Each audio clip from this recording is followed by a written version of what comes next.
Hey everyone, and welcome to another episode of BrobusCast. I'm your host BrobusCast. With me today is Z-Dog. Oh wait, Aries!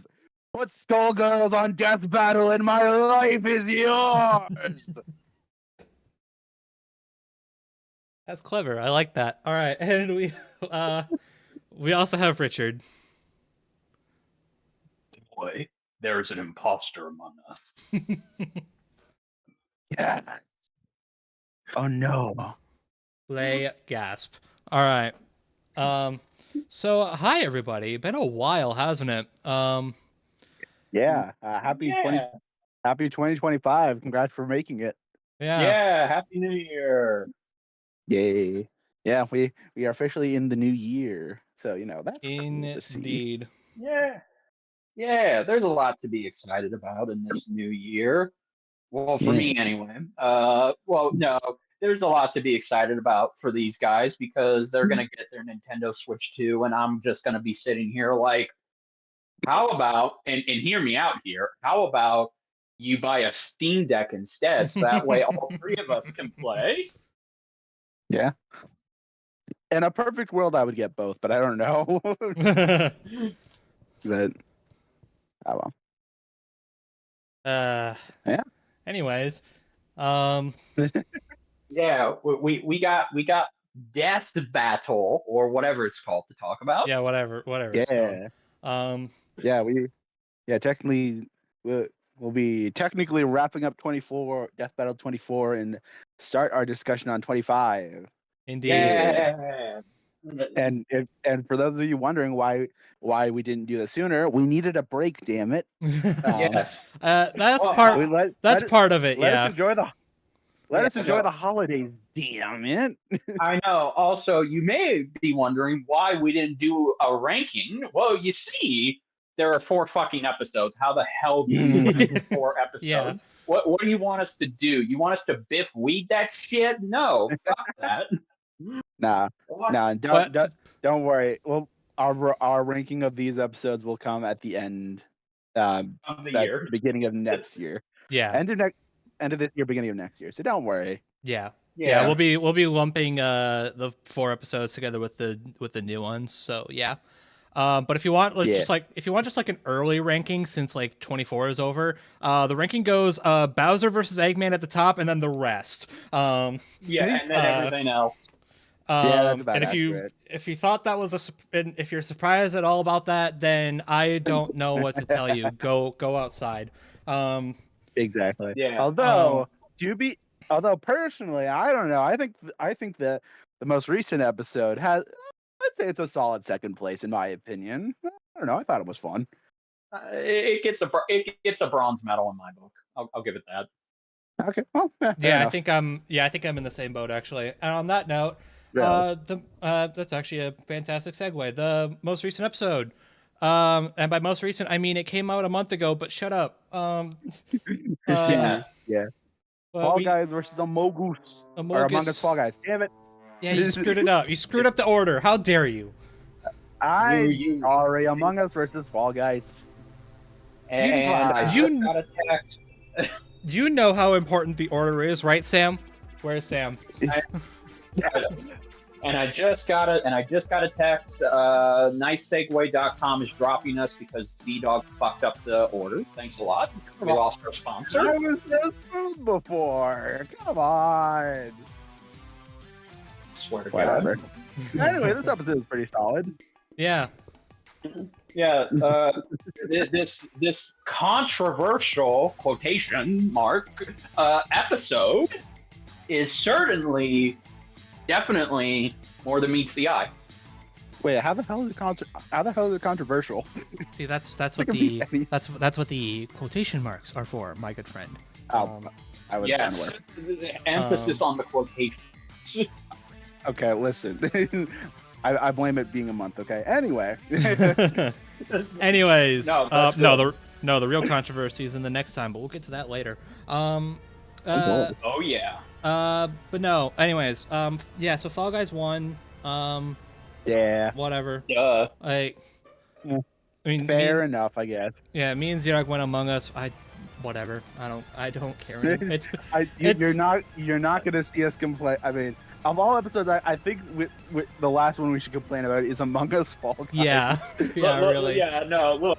Like, listen, they're fun games, but there's nothing to lose sleep over if one of them loses. No. This isn't Omni-Man Bardock where we can have a debate about who should have won, why they should have won. No, it's fucking Fall Guys and Among Us. Oh my Yeah. God.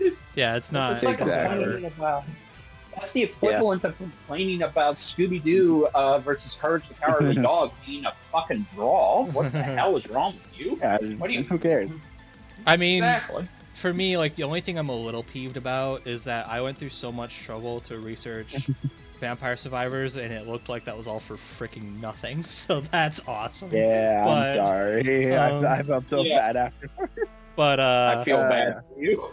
But Yeah, I said- Yeah, and I'm gonna add on to that, even though it's not about trouble. I will say the one thing I am kind of sad on that note is that I don't think they even brought it up in a corner box. They didn't. Is that one weapon? I think it was the pentagram? yeah. Question mark. Yeah, That they didn't even bring it up in the episode. Where I think would have still been. I mean, it wouldn't. I don't think it would have saved them, mind you, but I don't know. I feel like that would have been a really big player in this, but like again, who cares? Like, no. other than that, I'm okay with the reasoning. And again, I think it's- like I'm not going to sleep with these characters. I think it's just because like once you get to I think I understand because like once you get to that degree, you start to lose what makes this, Among Us versus Fall Guys, right? And the same thing with like for Fall Guys, for Fall Guys they mentioned pretty much nothing from like Final Fantasy or Bomberman. Me. So Right. it just means that we went through so much trouble to look through all their crossovers, and it was all for naught. Yeah. So Okay. And we said we weren't sure if that would be included when we did it. So yeah, No. what are you gonna do? yeah, that's whatever. Again, it's Among Us versus Fall Guys. I don't care. I mean, to be clear, if you disagree with the results, that's fine. Whatever. Like, but that really should be the extent of it. I mean, that should be the extent of basically every episode. Like, you're entitled to disagree, but just don't make a big whoop about it, and you'll be fine. Thank you. No. If only the community learned that. If only the community Yeah, learned right. that freaking. How long has it been? Like, almost like 5.5 years ago. 15. Yeah. Yeah. If Oh, wow. only the community wasn't the community. I mean, Yeah. Well. anyway. Anyway.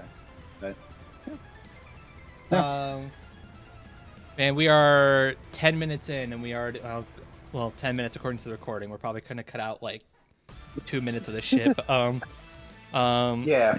But so I guess in a sense we are less than 10 minutes in, and we have already started bitching about the community. All right, we are back. Let's do it. Let's talk about the analysis real quick. Yeah. They are very fun. Yeah. It's very fun. Like I don't Yeah, know what I was expecting. So yeah.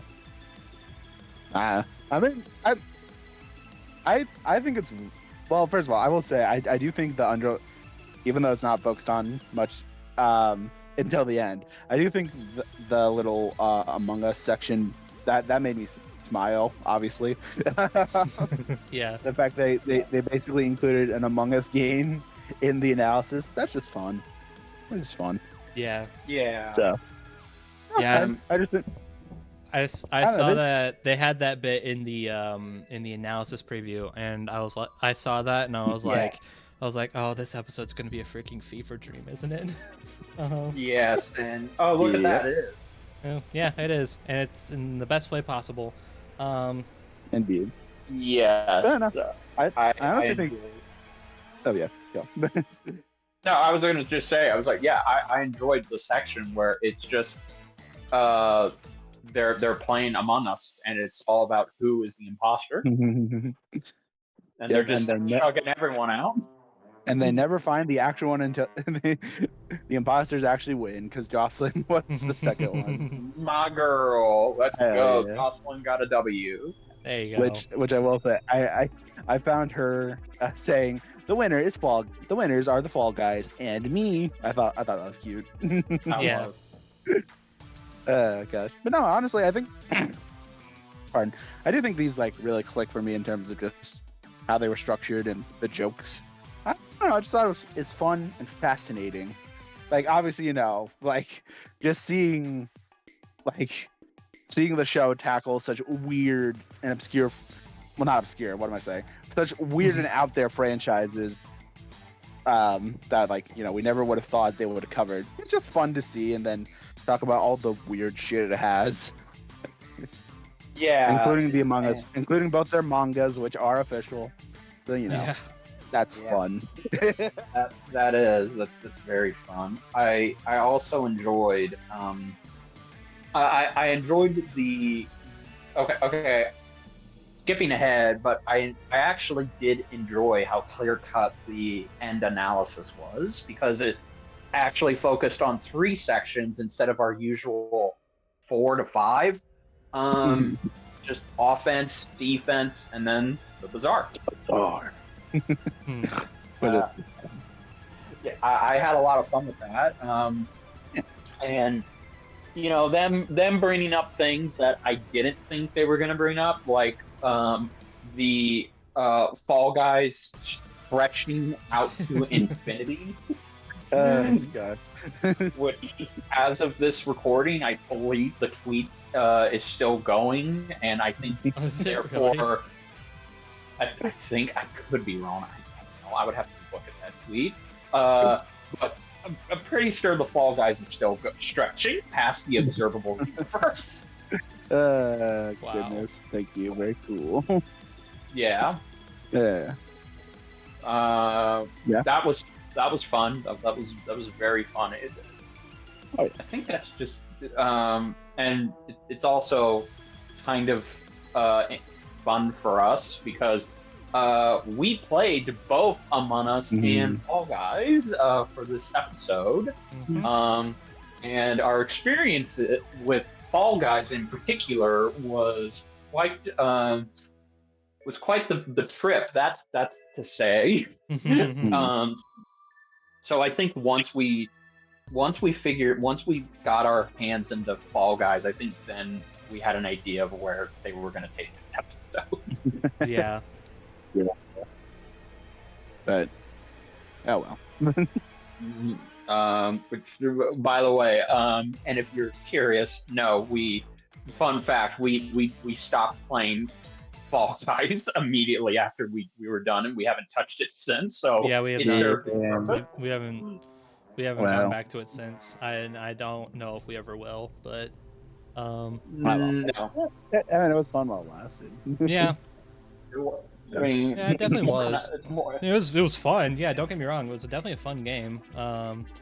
It's just kind of one of those it's just kind of one of those in the moment type games. You know what I mean? It's like how Multiverses was. Right. Like it was fun. Just gonna say it was fun while it lasted, but yeah, the time has passed. Exactly. But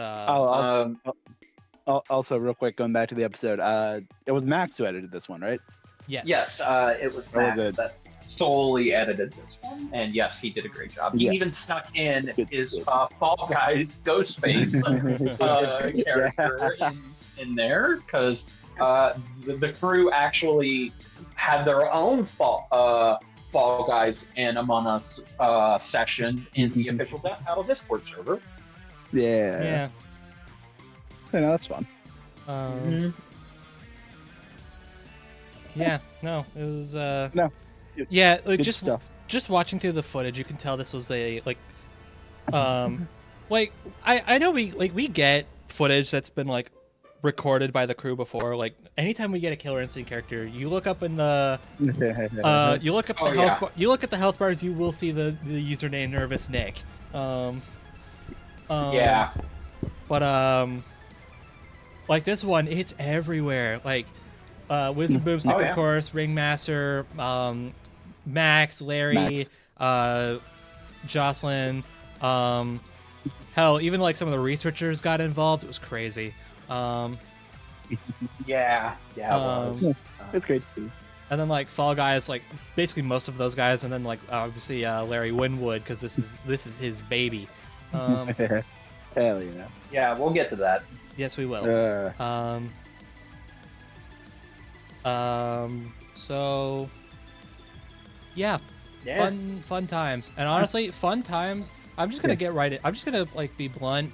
Fun times is just kind of how I describe this episode as a whole. Yeah, you're right. It's a popcorn episode. Yeah. It embraces what it is, which is very silly. Yeah, it doesn't take itself seriously. Yeah, and it's like it's very clearly like a 2020 time capsule, and like I know some people will find that. I know some people will find that like kind of annoying because they just don't like that kind of humor, and that's whatever. But like, I don't know. I honestly don't think this episode could have been portrayed any other way. No. If I had to say it, I mean, I think this episode is just a better, improved version of Deadpool versus Pinkie Pie or Deadpool versus The Mask, and those episodes in their commonality have a theme of you just turn your brain off and you just enjoy the stupid, silly fun that's going on. But I think here it's more digestible since we played these games and they're still being talked about, they're still being played and given new content 5 years later. And like it's freaking Among Us and Fall Guys. If you have not heard of these games up until this point, then I really want to know where the rock you live under is. And can we live under there? Yeah, sometimes I wish I lived under there. But yeah. Yeah. And I know some people on the opposing side, on the more positive side, shut up. On the more positive side, I know I've seen at least a few people say like if you don't like this episode, then you don't have a sense of humor. And I'm like, I feel like I wouldn't go that far, but I understand what they're saying. I mean, I feel like just episodes in general like this, like, I mean, it's like not every episode in that, like, I mean, I know we talked about this before, but I like sometimes what an episode is going for won't line up with what, like, a person wants in a death battle. And I think that's fine, obviously, as long as you're not a dick. It is. But and like no matter what you do, like for any episode, yes, even the best ones, there's always going to be at least a few people that are like, yeah, I don't like this episode that much, and that's fine. No. And I say that I'm including all of the ones that you probably see everybody saying, yeah, this is peak fiction. Like I was like, you could probably see that for like Snake versus Sam Fisher, Wolverine versus Raiden, freaking Goku versus Superman. More recently, Bowser versus Eggman. You'll probably see that somewhere. Yeah. And that's fine. That's fine. Yeah. No. Yeah, no, it is, but just this episode, and again, I said controversy at the beginning because I saw a lot of people just kind of placate this episode as the dumb episode to end off on, and I've seen fans in their own circles rank this episode at the very bottom of 2024 for their own personal understandable reasons, but then for reasons that don't make sense to me and I can't understand, because you're putting this episode at a bottom pedestal because it's having fun, because it's not a serious talked about debate. It's just a fun episode. That makes no sense to me. And Yeah. I think it just comes with every time Death Battle does this kind of thing, it's always going to be a catch-22. Not everyone's going to appreciate it because people have made it clear in almost every ranking that I've looked at that has had this type of episode.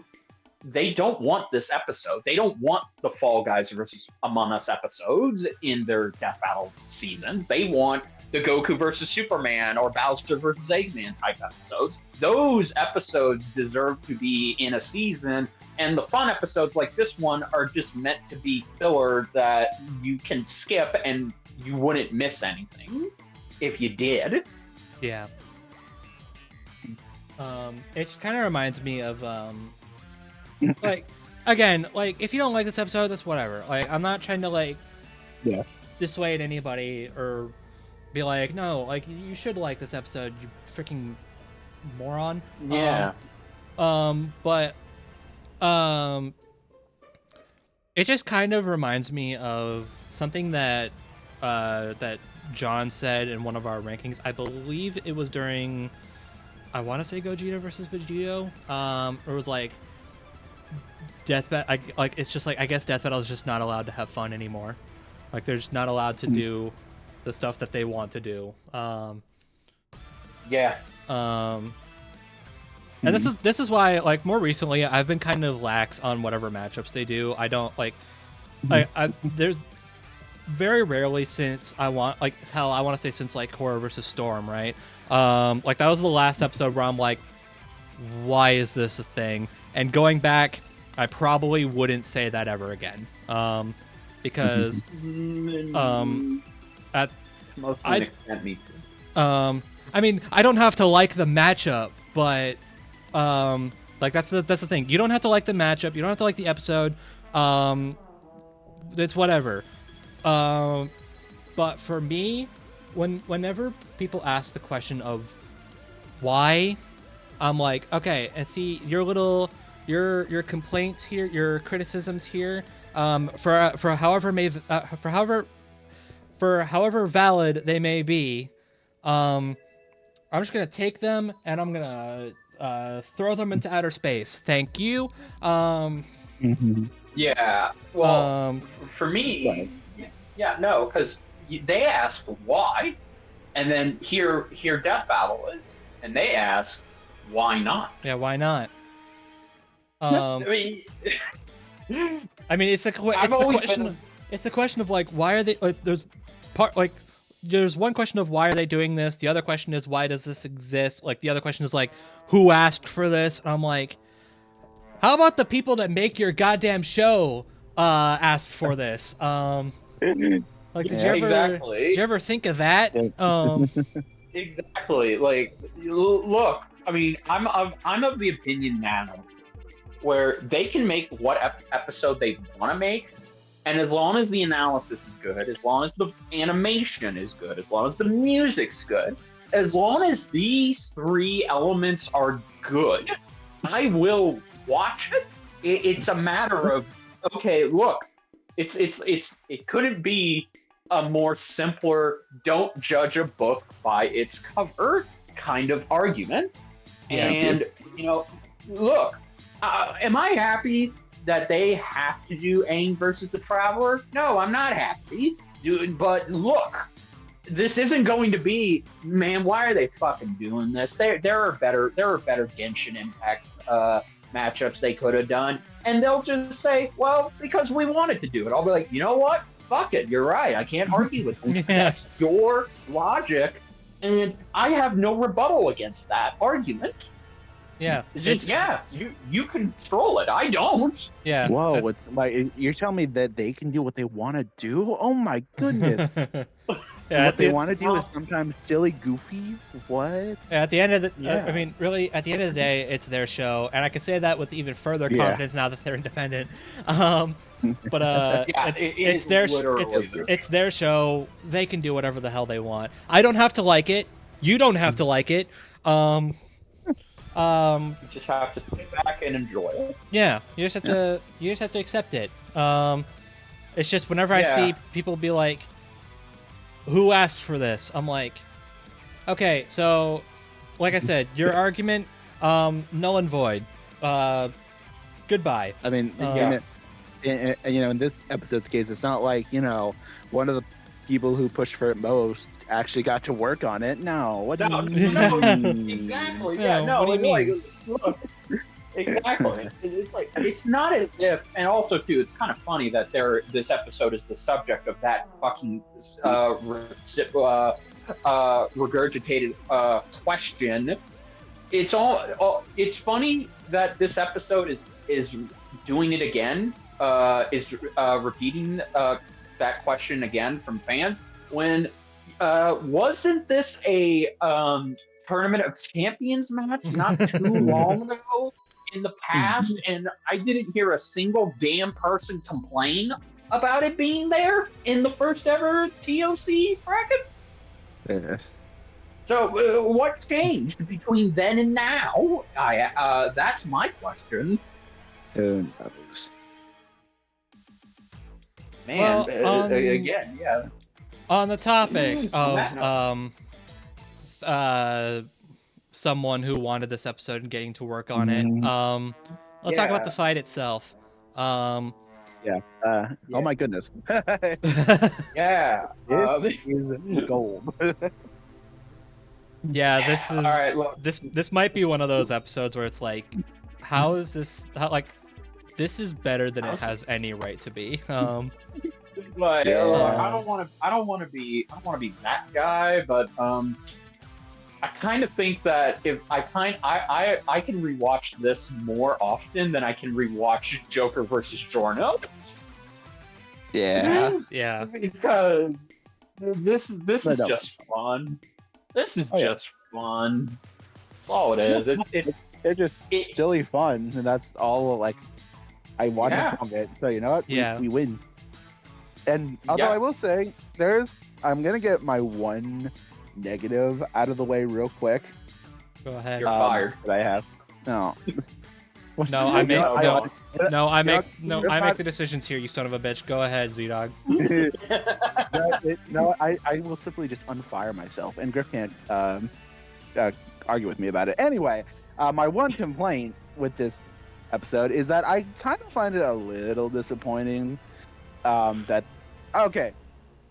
I can understand why they I understand the angle of doing it, considering it would save them money, but the fact after the beans fall onto the course, the Fall Guys course, I kind of find it weird that they have like three things of the beans competing, but I don't know, it just feels weird that they're not animated, because they play Hexagon, I think Slime Climb, the one with the balls, the wrecking balls. I just kind of find it a little weird that it's not fully animated and instead just stills. I get it if you want to save on money. Yeah, I think that's in this case. I think that's just a compromise, because the alternative is we do get those animated, but we don't go as hard on anything else really. I'm jumping ahead a significant amount, I know, and I do want to reel it back as soon as I'm done. But But like it's either we get those animated stills, we get those. Okay, it's either we get those stills animated, or we get the dope as hell space fight at the end. Right. This is essentially, you know what it is? This is essentially a Homelander versus Omni-Man bit where people complained that we didn't get a lot of action in that fight. We got too much talking, and again, same argument can be used here. You either get more action like you want, or you get dialogue that actually does a good job of building up the fight itself, and it delivers the payoff better. Which one do you want? Yeah, no, that's fair. I mean, like I said, I get where you're coming from though. Yeah, no, I get it too. Like, it's not a deal breaker, but like and I am happy with the fight we got at the end, and I guess it's an easy way to like eliminate a lot of the competition beforehand. But I don't know. I just thought they would have been cool to see animated. That's all. But like I understand why they wanted to do it. So yeah, whatever. Yeah. And also too, look, if you want a more complete, if you're wanting a more complete animation, then you do have 3 other episodes of Death Battle 24 to go to. Yeah, true. To kind of give you that fix. Whereas this one, it just feels like, okay, I don't know. I'm not going to play theories as to why they chose to do it in stills. There's a number of theories I could just throw at the board. Yeah. But I think what matters in the end is like, okay, look, that third act is probably the best part of this whole fucking episode, and it wouldn't have gotten to be that way unless we got those 2D stills in the beginning. Yeah, you're right. Yeah, it's just like I think people need to understand. Before I say that, I understand why this is like people don't think about this very often. I totally understand why. I'm not gonna start like I know it's so easy to throw shade at the community for a lot of things. I'm not gonna do that here. But I think what people and I'll throw ourselves into the mix as well. Screw it.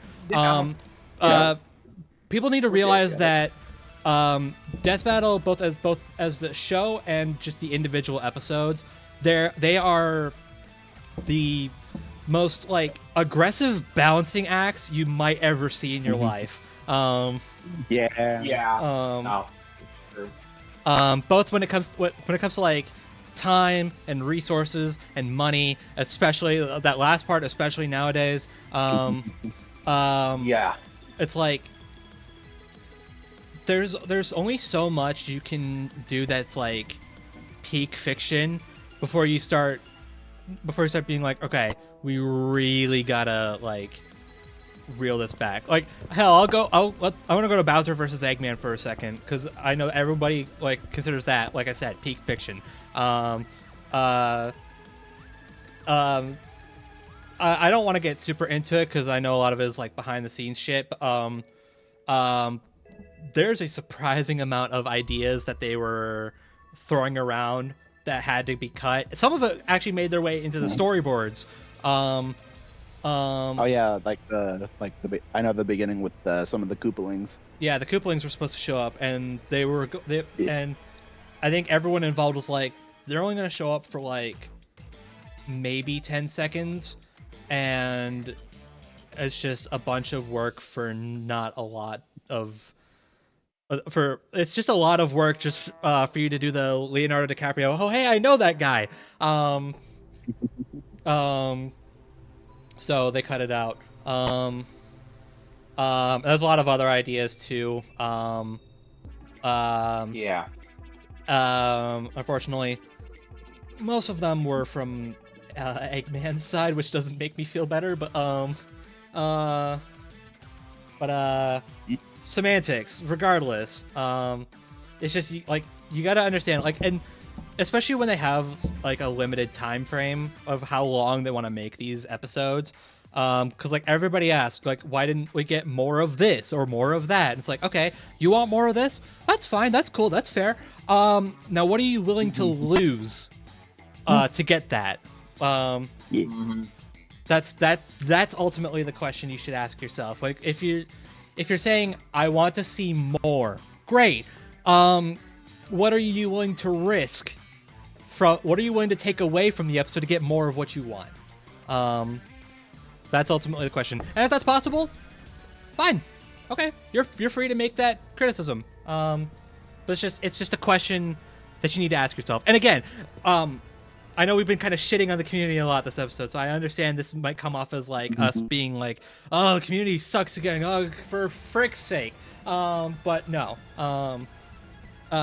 This is a totally understandable like mentality to have. Of like wanting to see more. Like, why didn't we get the stills in this episode animated? I don't know. Don't know, couldn't tell you. Yeah, don't know, couldn't tell you. But just know that like whenever, and how much do I want to say about this? Okay, I'll kind of allude to it. There you go. I mean, it might be public knowledge anyway. Okay, screw it. I'm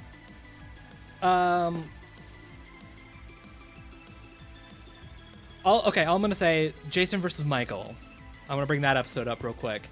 All I'm going to say on camera is that there was a lot of compromises that needed to be made for that episode to come out when it did. I probably shouldn't get. I mean, again, chances are people already know what I'm talking about. But if you don't, then either don't worry about it or look it up for yourself. You'll probably find it somewhere. But just know that whenever, like, if something seems weird or wonky or janky or whatever, like we throw around the word jank all the time.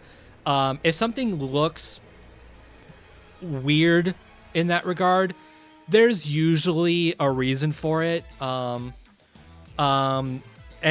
it's more often than not gonna be more than just, well, they just weren't good enough or something along those lines. I don't know. That was a bit blunt, but you know what I'm trying to say.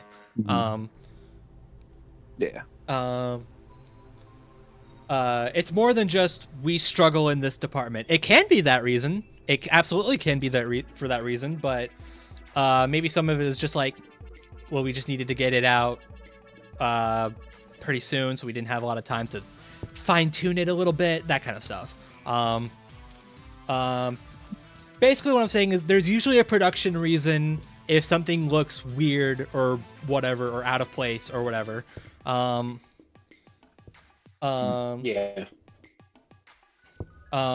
There's usually a reason beyond just it's bad. And that's really it. That's really all I'm trying to say.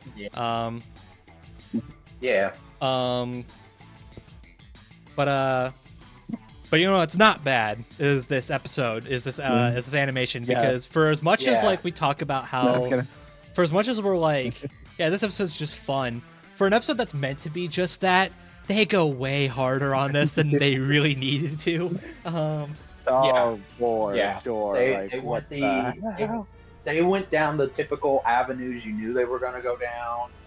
The episode starting with the beans being on an Among Us ship, and then like a typical game of Among Us, there's an imposter, there's a shapeshifter among them, and they end up crashing down on the planet where the Fall Guys reality show is taking place, and they're going through the obstacle courses, and then it eventually devolves into a fight of who gets to wear the crown at the end. In space, might I add. The rules. Yeah, in space. They even break some of the rules that are established for Among Us. Once an Among Us character dies, that's it, they're ghosts. How? When the characters are eliminated from the Fall Guys games, they are sent straight into these little boxes where they're just sitting there waiting until it's the next game. No, as soon as the main two beings are fighting each other, all hell breaks loose, and everyone is just fighting each other as ghosts and as physical beings. Mm-hmm. Yeah. And it's fucking crazy, and it's great. I love it. Yeah. Yeah. It's absolutely insane. Like, this is like what the like. I mean, what more? It's just absolute insanity, and it's just great, and just man, like I like what they do here as well. Like, because I feel like it should be also important to mention, like, it's honestly feels like a lot more of like a hand-drawn fight as well, because Yeah, there's a I was lot gonna say, of There are hand-drawn hand-drawn elements here. I was gonna say, There's a what lot. what the hell do you mean this episode is like 3/4 hand drawn? What do you Yeah. mean? Like, It on does top of all of that, at like, what do you like? And it looks Like, how really did- good. Like, how did It we get? does. Like, After how did we Bowser get that Eggman, after what- Bowser versus Eggman? How did that happen? I don't know. Yeah, no. Uh. Like if you just told me that this was hand drawn, I could believe you because there aren't any indications that this is a sprite fight because those sprites look like they are 2D drawings. Yeah. Yep.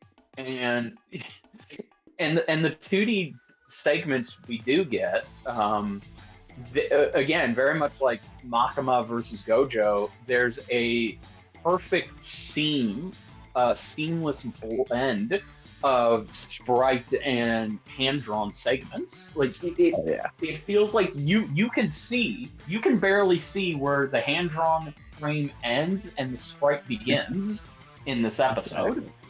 Like in Gojo versus Makima, it was easy to pinpoint. But here, because these characters are not, humanoid figures, they're just beings.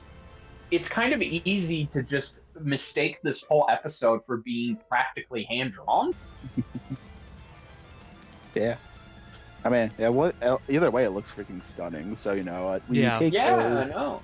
I mean, and shit, this is a hell of an episode to go out on. I wouldn't be surprised. I know they're not going to put numbers out, but if you were to tell me that this episode was the least expensive out of the 4 Death Battle 2024 lineup we had last year, I can actually believe you because they do such a good job of not making this episode look like it was made on, I am assuming, was the last of the budget for the 2024 lineup. It looks great. There's no jank. There's no moments where there are imperfections. It just blends together seamlessly. Yeah, no, from a pure animation front, like we can talk, like we can say whatever we want about like whatever the writing or whatever, but just talking the animation alone, this episode is basically perfect. Yeah, I would say, like, next to Bowser versus Eggman, this is the second most beautiful episode we've seen, and that's not throwing shade at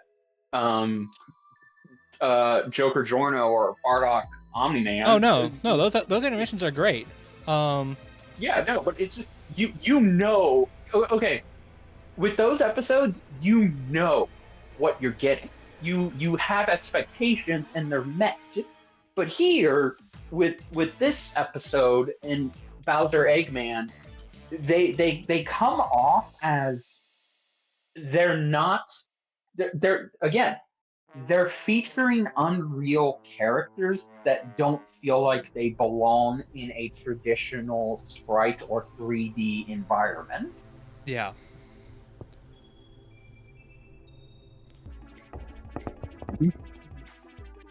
Indeed. This episode is it's just this animation, like there are great moments too, like all like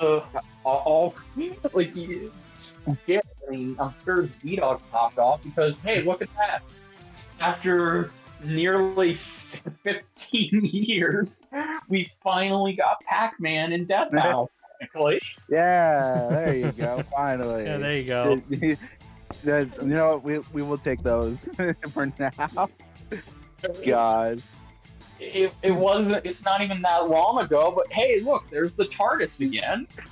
Yeah. And Larry, I see you. I see that 11037. I was wondering.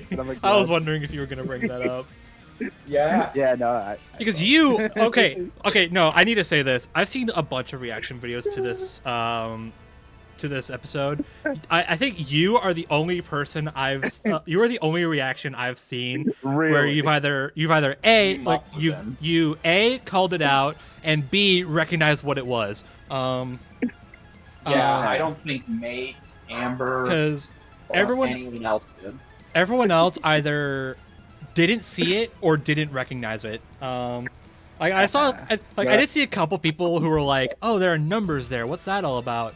And then everyone else didn't even notice it. Hell, I didn't even notice it. I didn't even notice it, and I know what the reference is. I will take credit for that. I will take that. Yeah, Lara, you sneaky son of a gun. And also, one thing I also want to point out as great attention to detail is the way the shapeshifter was subtly hinted at throughout the fight is very creative. Yes. So, obviously, you should have watched the episode if you're watching this. If not, spoilers, one of the purple fall guy was actually a shapeshifter. And you can subtly pick up on it throughout the episode. Like, at the beginning, he takes a second to actually, freak out with everyone else. And then, because he's scouting it, he's trying to know. Then when they're falling out of the plane or falling out of the Skeld, he's shushing while everyone else is floating through space. At the start, he stays behind to look at how everyone else reacts or how everyone else moves, because he doesn't know. Yeah. He doesn't know how to move. It's just great. Like he's like, oh, people are running. Oh, I'm gonna run too. I better run. No, it is just honestly great. Like once you know who it is, like picking up on those details on a second watch through is fantastic. Honestly, because I saw a lot of people saying one of them was going to be the shapeshifter, because that makes sense. Yeah, we never during the promotion for this fight, we never saw the red crewmate. So, and that's the most famous one by a country mile. So, so everyone was like, "Where the hell is that one?" It was like, some people were just wrote it off as "Oh, he's just not going to be there. That's a shame." But some people were like, but what if though? Yeah, exactly. The best part about the twist is that it's there in plain sight, and you don't see it. You have to go back. You don't see it. You don't see it until it's too late, and then you have to go back and you have to figure out when was the twist set up, and then you're just appreciating it. See, again, exactly. If anybody is again, I'm very sorry. I swear to God, this will be the last time I talk shit about the community. But if half the community thinks that this episode doesn't have any layers to it or anything that is going on in the background that they can pick up on and dissect and analyze, that it's just dumb, pointless filler that they can skip, then I say go back and learn how to fucking write your own damn script. Because this episode is showing you that just because it's fun, it isn't distracting from the obvious setup that's right there. Because again, Bro is correct, 95% of the audience didn't pick up on it, and they were just enjoying how and trying to comprehend how silly this episode is, but you see it here. Yeah. Also, I know I'm also gonna. This has nothing to do, but I'm also gonna shout out on the topic of the shapeshifter. This face he makes at just a screenshot. I was gonna bring this up. It's just fantastic. At the because yes, as if As if they couldn't make it more 2020. They actually included the fucking Among Us. I hate meme. it here. Okay, listen. All I'm saying is that wasn't in the Cartoon Fight Club animation of this match. Oh, that's all I'm saying. Anyway, anyway, but no, I don't know if I thought it was funny. I could take this opportunity to make a pot shot, but nah, not worth it. Yeah, no. Yeah. What was I going? I was literally thinking of something to say, and I lost it. God damn it. What about the purple? No, I don't think so. I'm probably not gonna. Okay. I'm probably not gonna remember it. Whatever. Yeah, and then just like, to kind of like date this even more. So I feel kind of like, okay. I think I'm just gonna go ahead and say this now. To kind of harken to our last episode. I personally don't think we handled that one super well. As far as like,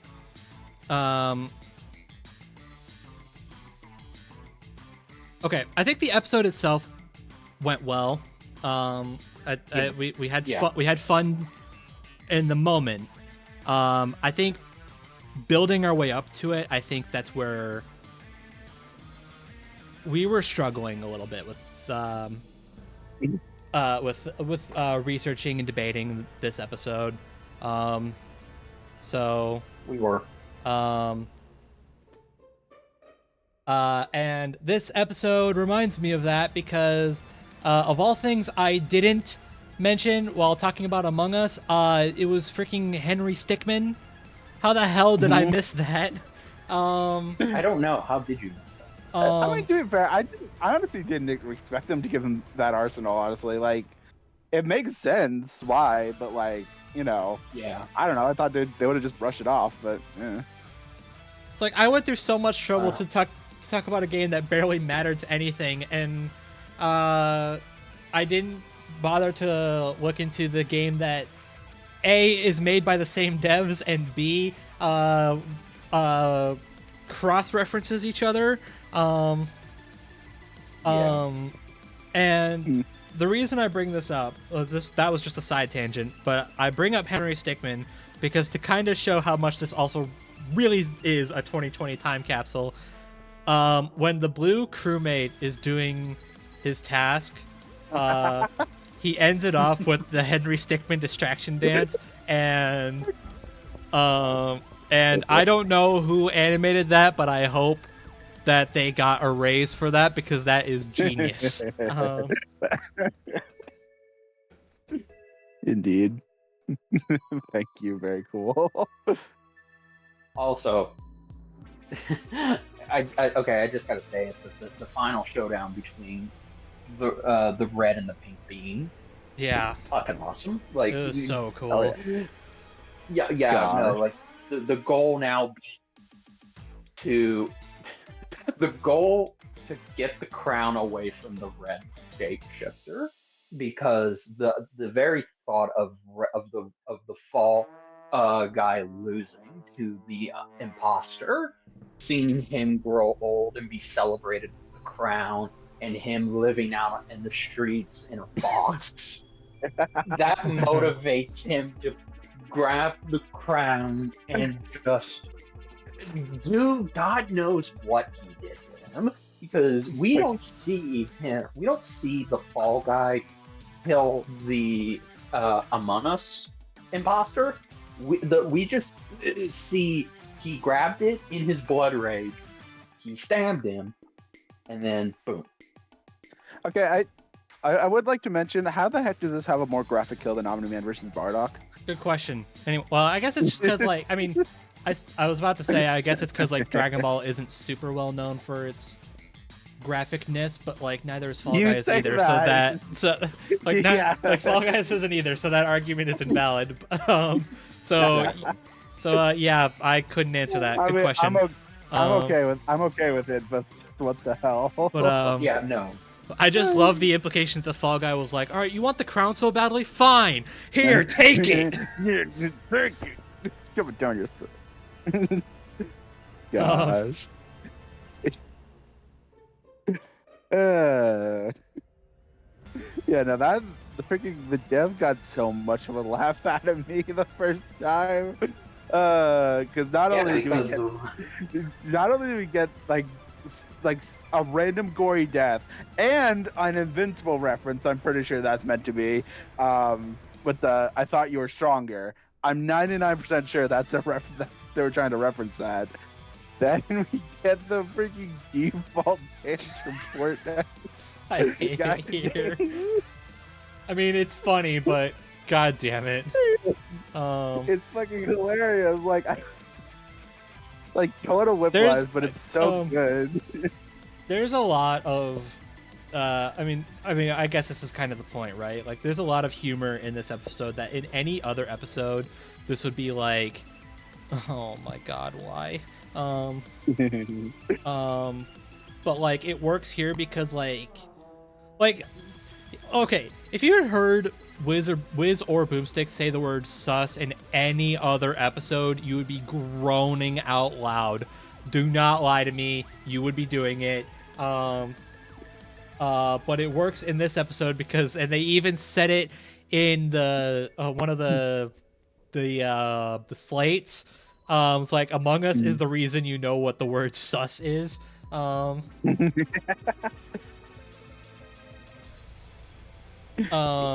So like, yeah. And then like throwing in the freaking Among Us twerking and the default dance, like, again, any other episode, cringe as hell. And I mean, that's not to say it's not cringe as hell in this episode either, but like, it works because it's supposed to. Embraces. Yeah, like it embraces the cringe. Yeah, it's supposed to be. It's not like freaking Goro versus Machamp, where Machamp just dabs out of freaking nowhere. Like, for no reason other than the animator was just feeling a little whimsical that day. That was actually John's fault. John was. Well, but, okay, fine, whatever. You're making me shift the blame to your friend. How does that make you feel? He doesn't care. He doesn't regret it. That was the dab season. There were dabs in season 7. I know. Don't remember them.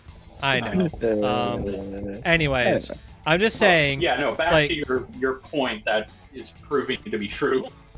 I'm just saying, in any other episode, this like stuff like this would be like, this would not be funny. This would not be funny at all. And like, this would like feed into this idea that Death Battle has this like weird obsession with cringe humor, because I don't know, people just can't get over the freaking Boomstick's dad joke or some shit. I don't know. But it works in this case because this is like it. Look at what's fighting here. They're beans. They're beans from multiplayer party games. Like, yeah, I don't know what you expected. Who knows? I mean, I hate it. It's funny, but I hate it.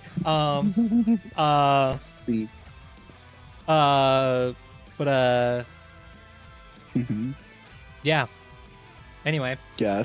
All right. There, and I do want to kind of skip back a little bit because I do kind of want to mention the fight they have on the podium itself. Mostly for one reason is that, you know, I think it's very nice that they did a little homage to Larry's original preview for the fight.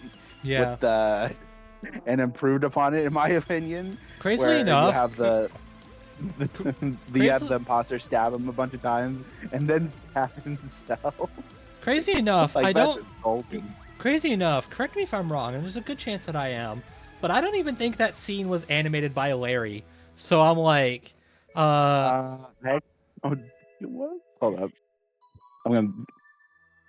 So I'm like, oh, okay. Like once I found that out, I was like, oh, so they literally just like I thought Larry just threw that in because like of course he did.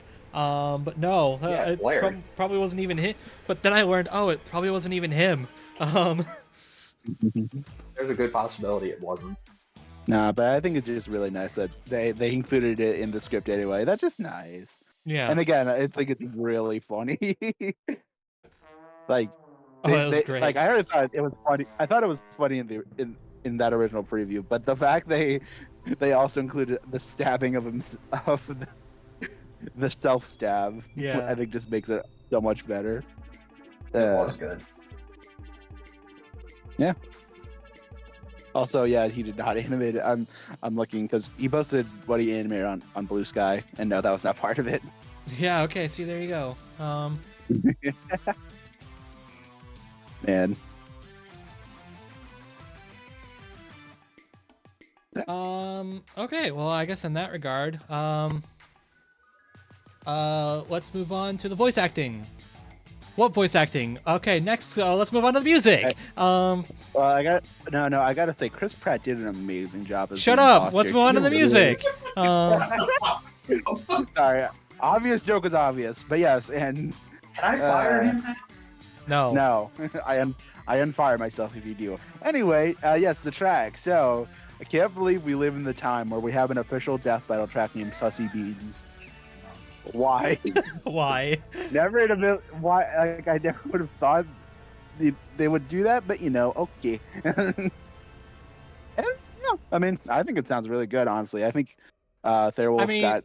I mean, you'd think It really they'd got go. the spirit of Fall Guys. You'd think Fall they'd Guys go for soundtrack. like, because like the one that everyone was throwing around was Among the Fallen, and I thought that sounded really cool. Yeah. But they're like, but I guess they were just like, nah, this is a meme episode. Let's put a meme track. Let's put a meme name to our meme track. Sure, why not? I'm like, okay, cool. I mean, I'm not gonna complain because if there's anything you should stop complaining about is the soundtrack names. But yeah. But yeah, no, like I was saying, I mean, it is. I mean, granted, it like, okay, well, it does. I do. Yeah, English.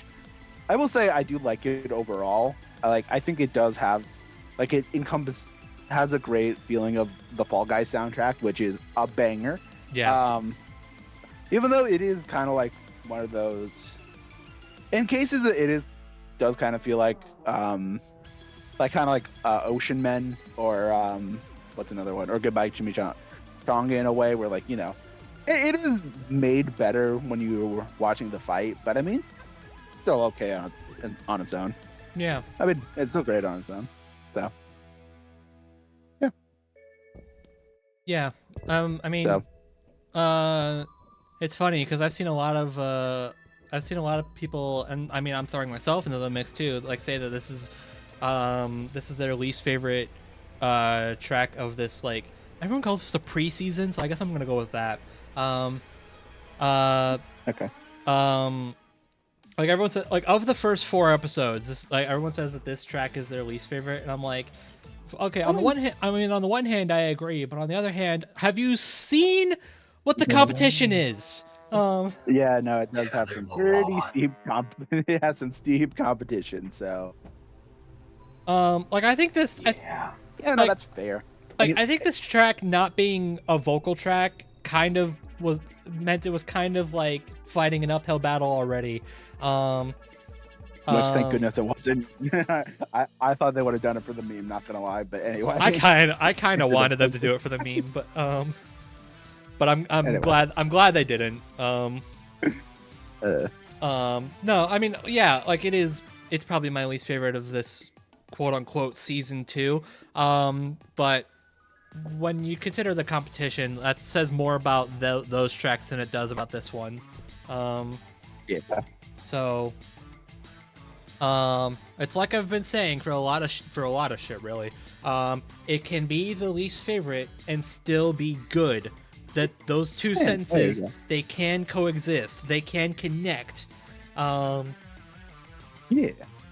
It's just the obvious thing of, well, one of these has to be the worst one. And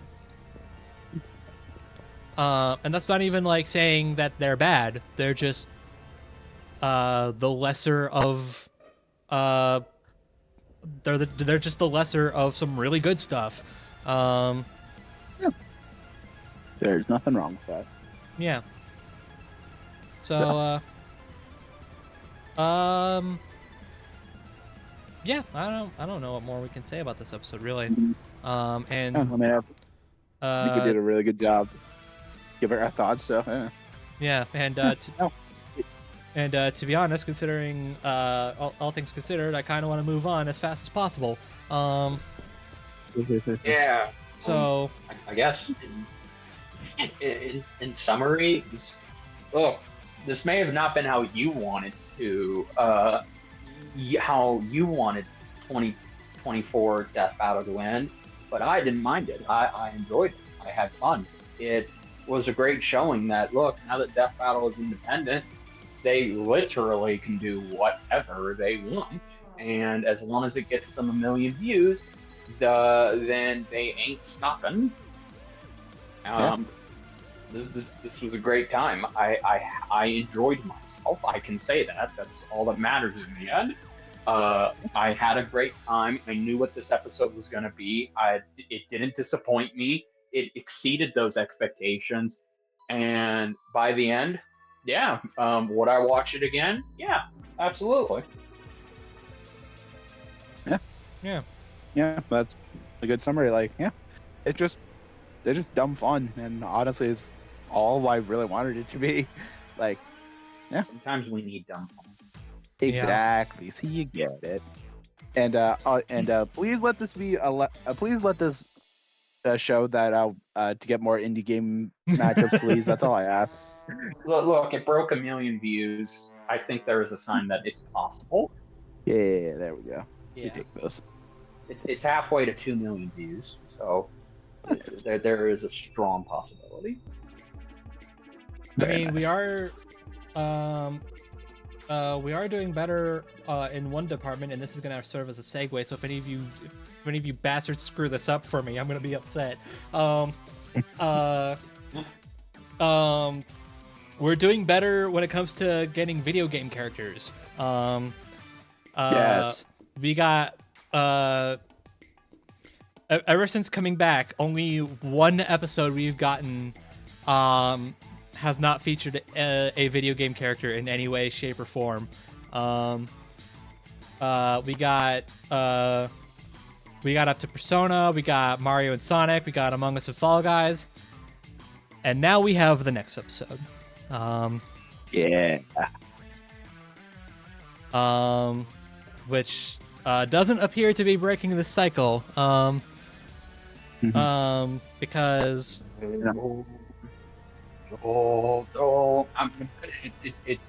it's hype music from what you're about to say. Yeah. Just to get the hype going. Okay, I'm done. Go ahead. Okay. Because we got we had one Champions Poll matchup given to us. Who's to say we can't get another one? So it got second place twice. It got second place twice. Do you hear that? Do you hear that? It sounds as if it's the calling I've been waiting for almost 15 years. Just Kratos. So yeah, ladies, gentlemen, everyone between. The next time on Death Battle, we have Kratos from God of War versus Asura from Asura's Wrath. AKA Death Battle 2025 has begun. God damn time we got this. Like, my goodness. Like, man. You think I was exaggerating? It is. You go back. I think he's And if you think I was exaggerating, go back and look at the date when Kratos versus Spawn came out, and then tell me I'm not exaggerating. No. I How about I don't want to? Fair enough. Yeah. Okay. Yeah, but no, like, well, first of all, because I didn't want to interrupt you. Thank goodness we're getting more video game commands, because it does feel like we've been lacking those the last few seasons. Yeah. You know, that's good to Yeah. see. And you know what? Like, finally getting the run back of Kratos, who I'd argue is like one of the most deserving run back, like, characters. Yeah, one of the characters that has needed a run back the most the past couple of years. You know, that's also nice to see. Second only to Master Chief and Doom Guy themselves. Yeah. Yep. Like, I mean, how Kratos is basically, like, Kratos has basically become an entirely separate character compared to who he was during Kratos versus Spawn. Yes, he has. And you know what I was about to say? I was about to say we are once again going through the motion of giving characters that had mid-tier episodes and bringing them back, but I just remembered that we did that for Omni-Man, so never mind. I mean, to be fair, I don't think Kratos versus Spawn was too bad for season 1. It's not great. Even by season 1 standards, like a little bit of insight. Ben and Chad didn't like this episode when it came out, so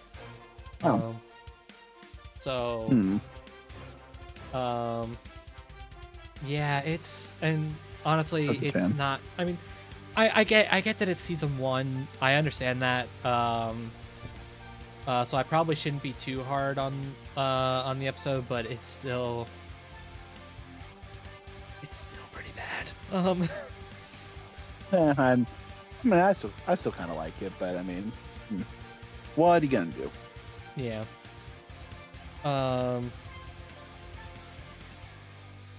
And then, I mean, hey, we're bringing Asura into the show, aka, how the hell did it take this long to do that? I know, right? It feels like Asura's like, Again, with Cole and Alex again. yeah, you're right. You know what? Yeah, that's true. Because yeah, like it feels like I've seen suggestions for Asura like all the way back since like freaking season 4 at least. So you know, it's nice to see him get on. And you know, well, it's not that. I mean, okay, I will say I do think this match is cool, but you know, I was always kind of part of the Asura Atrocitus train because I thought that just sounded cool. But you know what? I'm definitely not complaining. We're getting this match because it is probably a very solid match, and you know it's gonna be cool. Damn it! So you know what? We take those. Yeah. I mean, we're letting freaking Devil Artemis cook again. So I mean, after there you go. After jumping off of Omni-Man versus Bardock, we'll see how much he's improved since then. Since October. So not that much of a jump, but you know what I'm trying to say. Yeah, I get you. Going from one angry dad fight to another. Yeah. I mean, when you really when you think about it, this is actually kind of funny. I didn't even realize this until recently. We've kind of been playing like hopscotch between like doing a dad fight and then not doing a dad fight, and then we do a dad fight again, and then we don't do one again, and then we do another one. It's like, like we got Omni-Man versus Bardock, Bowser versus Eggman, and now this. Oh yeah. With only 2 episodes to split them down the middle. Like, how that's funny to me. Yeah, there you go. Yeah, that's funny. So, yeah, and I mean, like, we can see a little bit on how Devil Artemis is cooking a little bit because we got a little preview. Yeah, we got a preview. Okay. Hell yeah. So, if you all were going into this with the assumption that Devil was just going to treat this as another pain gig, and he wasn't going to show off his massive fan boner for both Kratos and Asura, you were stupidly mistaken. This man, from just that preview and just from how he's been hyping it up on his social media, he really is cooking and is excited to do this fight. Oh, Yeah. we are in for a good time. I can already know. Indeed. So, And I do want to go back to what Bro said earlier. Kratos, spoiler alert, because it's been 5 years since the Norse saga has been going, and since now concluded. Kratos is indeed a whole different character, both figuratively and literally. This will not be the same Kratos from over 15 years ago. This is a completely new character. And Asura is definitely the type. He's a character that I don't think has had a potential uniqueness in terms of what video game characters are in this show that we've seen, because I think what I mean by that is, if you've played his game or if you've at least seen gameplay of his game, you know what I'm talking about in terms of what specifically is going to fuel the debate in this.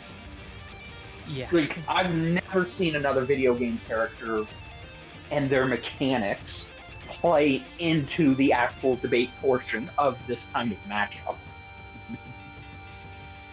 And it's just like the sheer scope of the shit that Asura has done as well. Like, in just one game, by the way. Like, obviously we'll get more into it later, but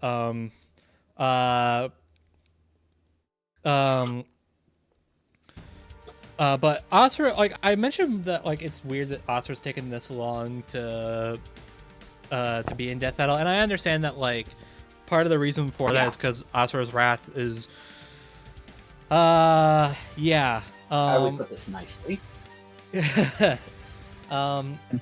Let's just say inaccessible as hell.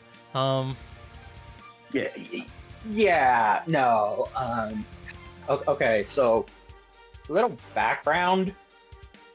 Asura's Wrath was meant to be, essentially, from my general understanding, that was meant to be Capcom's attempt to have their own God of War character series. And the first game was massively hyped, was massively built with that foundation.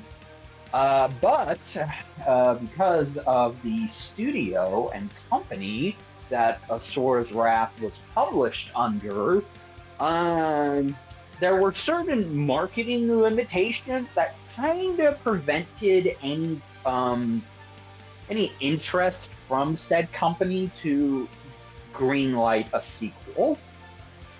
Well, yeah, I mean, the short and simple,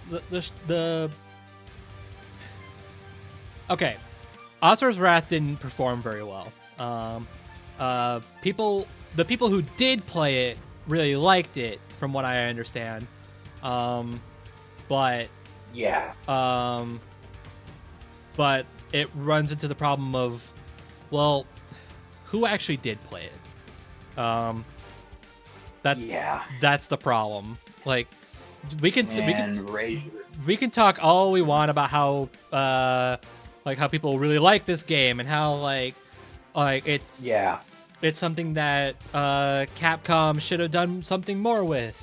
But at the end of the day, they didn't do more with it because it bombed. It bombed so hard. Okay. You know,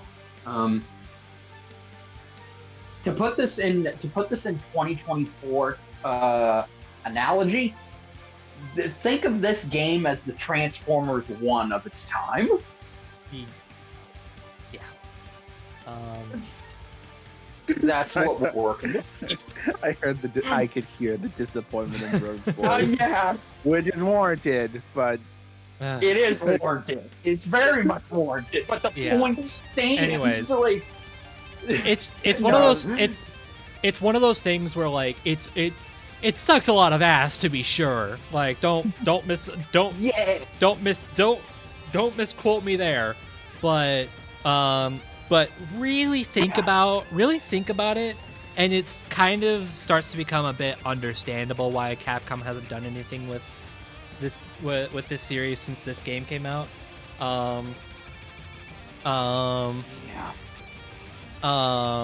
And like people will talk about Capcom all they want for whatever reason. yeah, good and bad. We're, to their credit, we might be in a resurgence now. I know Capcom has gone on record to say that they're trying to, I think it was Capcom. They were saying they're trying to do more with their older IPs, so that's cool. Maybe we will get something. I mean, we're getting Okami again, so like. Yeah, there you go. Yeah, no, I mean there is a sign. There is a sign. You are correct. Like, obviously, I don't want to like fill people with too much hope. Like, I'm not like I don't want to make this sound like I'm guaranteeing that Capcom's gonna be like, oh yeah, no, we'll do an Asura's Wrath sequel, yeah, 100%, or we'll remake it or some shit. I don't know. Yeah. At the very least, all I ask for as an outsider, because I'll say this right now, the three of us didn't play this game.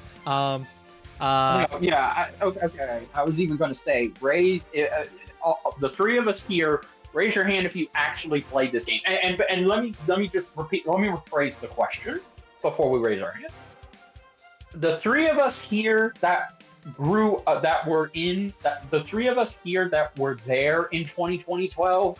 Raise your hand if you got or played this game. And the answer is no. Yeah, I see no hands. Yeah. No. But all I ask for Capcom as an outsider is just port this game. That's all I ask. I don't need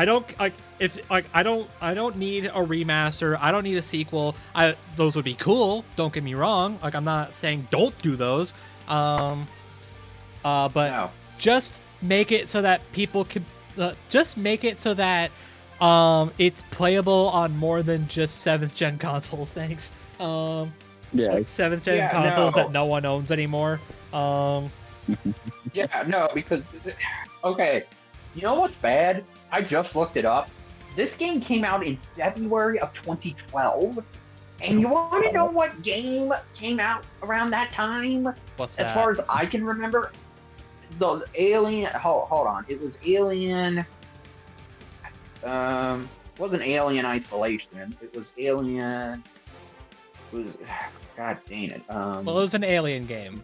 It was an Alien game. Yeah, that's all you need to know. It was a shitty Alien game. That came out. Alien. Oh wait, no. It was released in 2013. Never mind. The point was. It released in February. February is generally not a good month to release a video game. Yeah. That doesn't help. No. And so yeah. And what's worse is that when you compare it to the list of games that came out that year, that was a stacked year for video games. That's when you got games like when you had Halo 4, you had Call of Duty Black Ops 2, you had Transformers, Fall of Cybertron, you had Sleeping Dogs, you had Max Payne 3, Far Cry 3, Mass Effect 3, and of course The Walking Dead and Borderlands 2. That's when this game came out. Yikes. And among most of those titles, those are just a handful. I could go on and on, but all of these games performed better than this one. The only one that didn't was Prototype 2. And yet this game came out in fucking February. It's sad. It's very sad. Like, there are some 2012 games that actually, ironically, did get remasters. Some, guess what? Assassin's Creed 3 is one of them. And so is Epic Mickey. Oh yeah, we are getting Epic Mickey again, aren't we? Well, yeah, it came out already. Oh, it came out already. Okay, well that just goes to show how much I've been keeping up. Yeah, no. So again, we that is horrible that happened, and it just shows you that, man, I believe the fans when they say Asura's Wrath is good. I believe them, and it does look good. But it's like, if people ever wonder or ask, man, why can't we get a sequel? It's like, well, even though it's their fault, can you blame Capcom executives now for not exactly being enthusiastic about wanting to do a sequel to a game that bombed over a decade ago? Yeah. Yeah, especially with how long it's been since then. Like, I imagine because I don't imagine a lot of the people who at Capcom who were at the company when Asura's Wrath was being made and when it came out versus how they are now, like versus the people that are there now. I don't think a lot of them are the same. I could be wrong about that. I obviously don't keep up with that. Neither do I. But when you think about it, it's like Capcom nowadays is going to look back at Asura's Wrath and think, that game didn't do so hot. Why do people want us to do that one again? Without really because they probably don't know, right? Like, why? How could they? Like, they're probably newer people who joined Capcom after that game came out and had its time in the sun. Like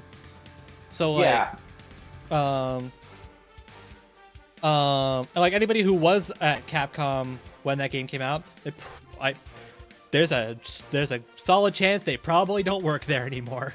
And I don't mean that as like a jab. That's just how things are. It's true. And so they're probably not going to realize that Asura's Wrath didn't do so hot because they didn't market it very well. They're probably going to look at it and think, that didn't do so hot, so people probably just didn't like it.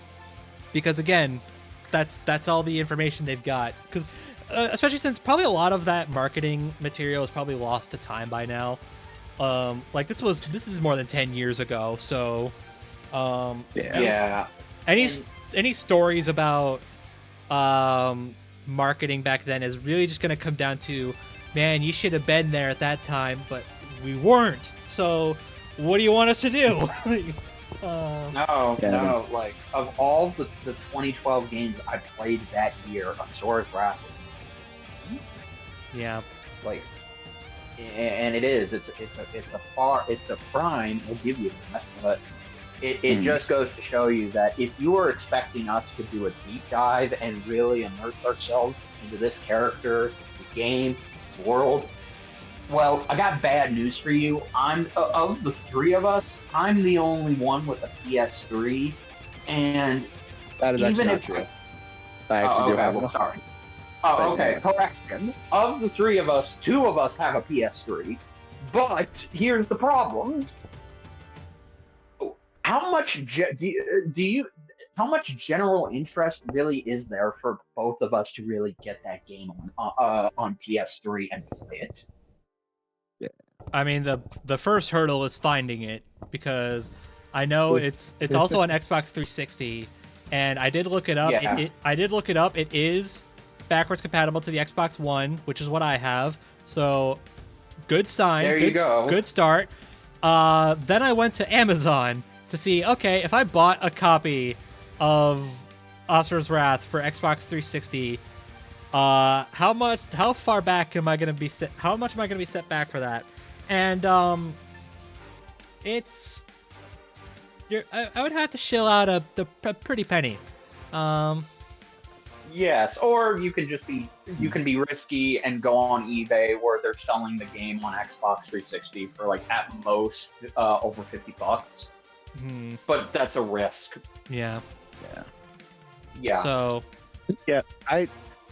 in short, we honestly I do kind of second that. I do think like I hope that the game gets a second chance as like a re-release someday, but I mean, hey, you never know. Death Battle Curse could strike. true. You never know. I mean, it's true. It's true. If there's any chance, it could be now. Yeah. I mean, it happened to Hulk versus Godzilla, and that episode's not even out yet. That's true. You're true. right. You are. Yeah, you're right.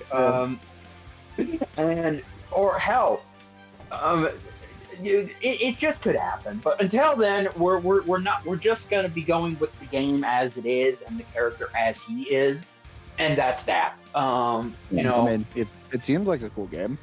It does seem like. Yeah, it does seem really cool. And maybe after this episode comes out, I will get the game. I'll buy a PS3 copy and I'll play it. But till then, working with what we got. It kind of is unfair, and Kratos already has an unfair advantage because Kratos has been a mainstay character for over 20 years. Yeah, who the hell doesn't know who Kratos is at this point? Yeah, exactly. Especially the 2020 generation. Yeah. I was there when Kratos' last game in the Greek Pantheon came out, so I knew who this character was. But now this new generation, they now know the Kratos that we have now. They just have a glimmer of what his games were like back then, and at least Sony, in their infinite wisdom, have all of Kratos' games from the Greek era. At least they are on PSN now. Yeah. They've also been compiled together, I think, ? There's a little bit. There's a collection for them. I don't know if it's any good, but it's there. There is. There was a PS3 collection back in the day. I believe before God of War Ascension came out, which was a prequel to God of War 2, I believe. So yeah, and of course, on the plate, Sony about I think 5-6 years ago actually put out God of War 3 remastered and upscaled to 1080p for the PS4. Yeah, there you go. Yeah, so there is nothing stopping you from getting Kratos' whole journey right out the bat. Yeah. I will say I'm kind of jealous that I can't play those because those games look really cool as well. Oh, they are. They're amazing. At least the Norse games, at least. Like I could play the Greek games, but no, like the Norse saga looks really cool. Okay, yeah. It's okay. So transitioning to that, if you ever do play Kratos' story in either the Greek Pantheon or the Norse saga, they are very different games, and they're fun for two different reasons based off of the style they're going for. Kratos' Greek Pantheon days are literally the third-person hacky slash. Yeah. Yeah. The third-person hacky slash game. I'm coming in low. I know. No, you're good. Yeah. Hang on.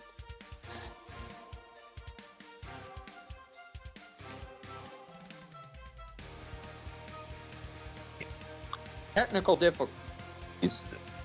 Yay. Anyway, so you have the third-person hack slash style, which is very fun and very good. And fun fact, this was before Devil May Cry. It's true. Mm-hmm. Yeah, Kratos' first game predates Dante's.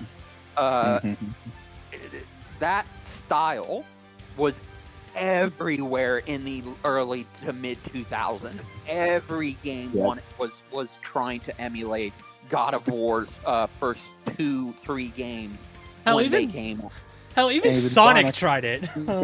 No, hell, even Jack Skellington from Nightmare Before Christmas did it. Nope, that is not a joke. For the record. No, it's not. No. Well, Oogie Boogie's Revenge, is it? I think the Yes, game it's is? Oogie Boogie's Revenge. Yes, you're correct. Yep. Yeah. So anyway, point is that Kratos' games are very influential when they first started, and then you have the North Saga, which is taking elements from modern games, mainly in that it's a third-person, over-the-shoulder action RPG, where it has an open world, it has tons of armors and different stats that boost your physical traits, your weapons. There are many side quests to do, either before or after the main game is completed.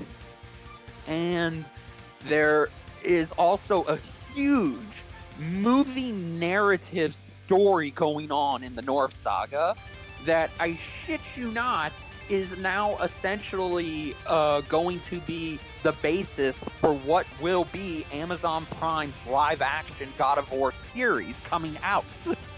Wait, what? Oh yeah, forgot about that. I didn't know. Okay, that's the first I'm hearing of this, but okay. Yeah, this was announced years ago. Well, damn. Good. Yes. Bold, but Yeah.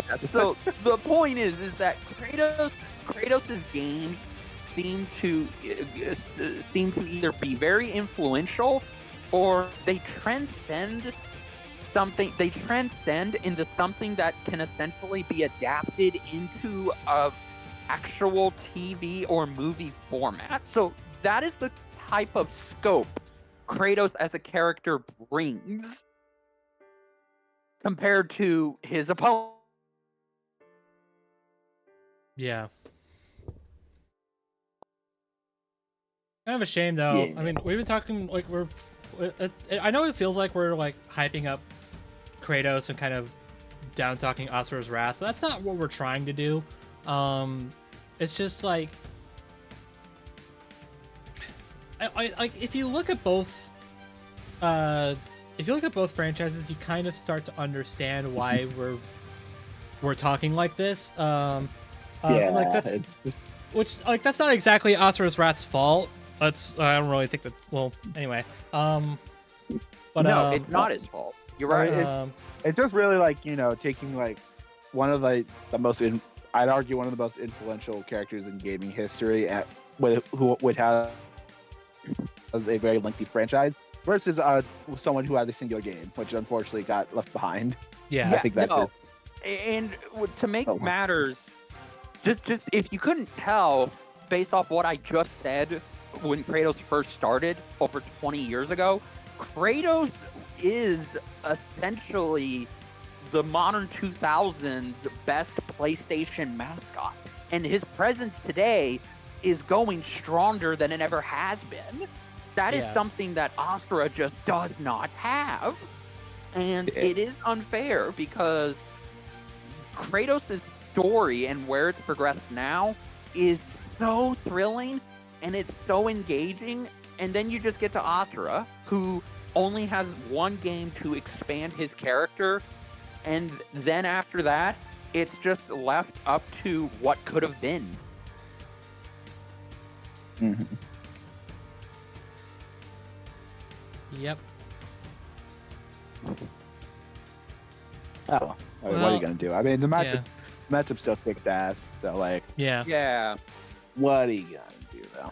Well, speaking of the matchup, that's a great segue. There you go. Yeah.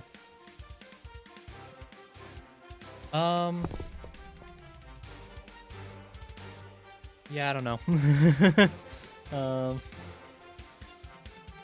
I mean, what do you want us to say, really? It's Kratos versus Asura. It's something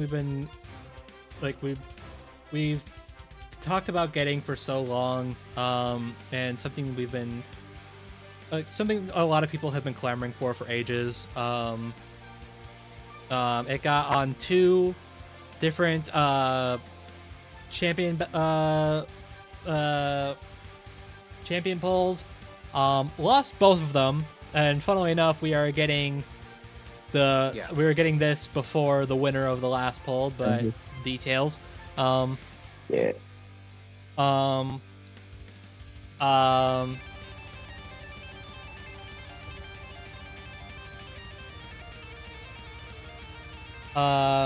Which I know some people are going to be upset about that, and I understand why, because it's like, I mean, like we're getting like that, like Wiley Tom won the poll. Why aren't we getting that one first? And I think I understand where they're coming from. I just think the short answer is this one probably just got finished first. Production. Because like apart from like some research, I don't really think Wiley versus Tom got much of anywhere before Rooster Teeth shut down.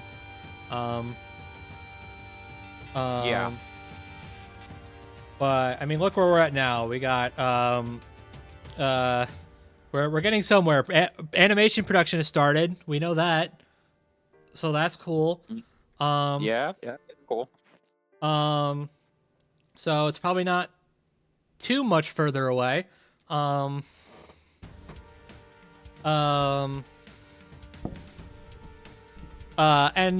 gonna be honest, I feel like this is one of those cases where, like, yeah, it was on that poll, but it was probably gonna happen anyway.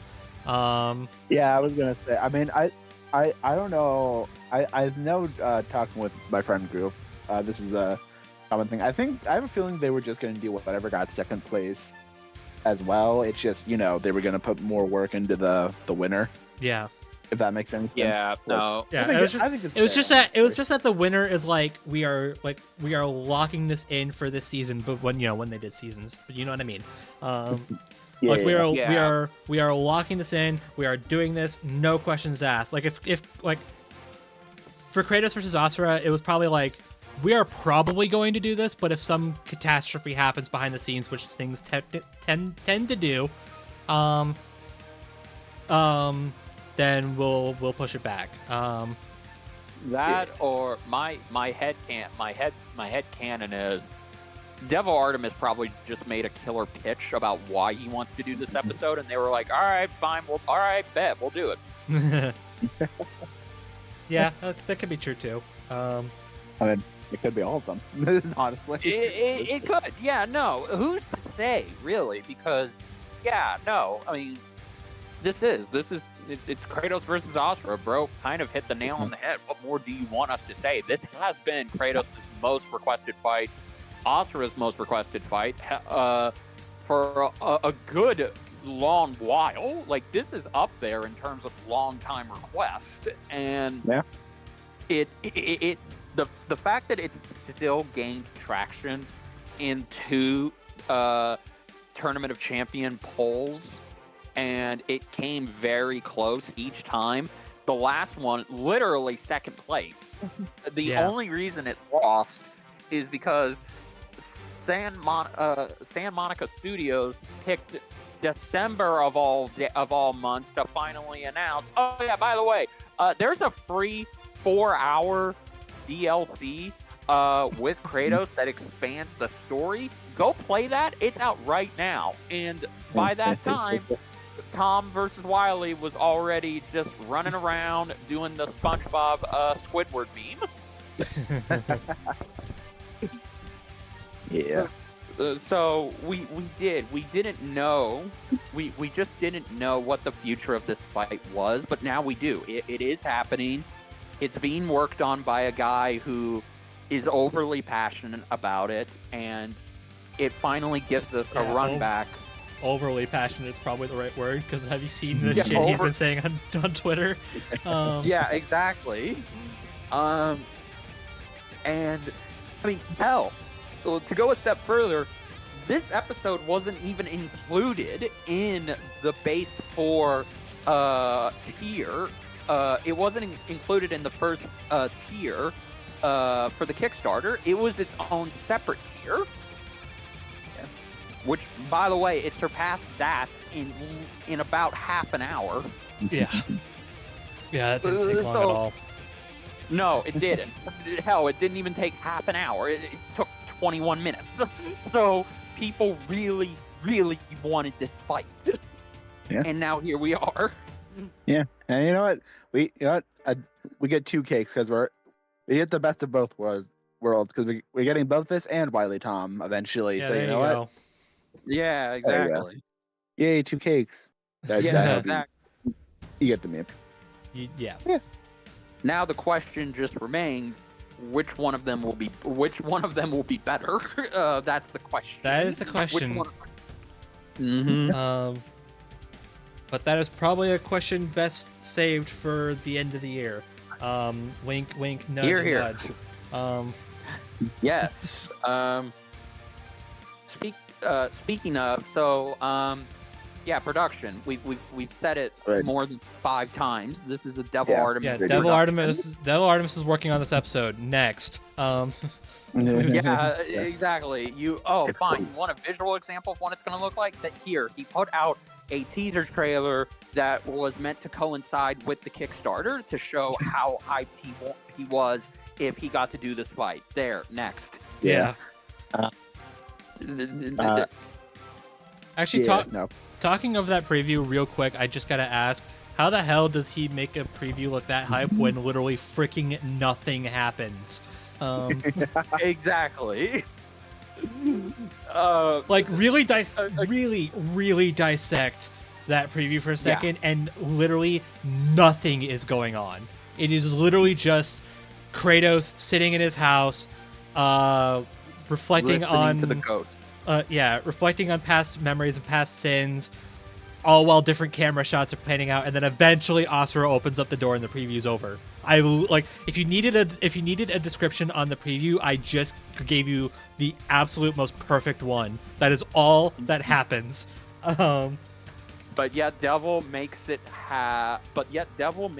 feel like it has such gravitas and such just sauce that just Kratos sitting there recounting his past and then only for Asura to show up at his door, that has to be the most epic preview ever put to man in Death Battle history.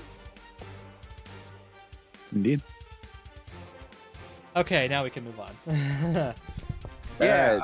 Voice acting. We have no idea who the hell.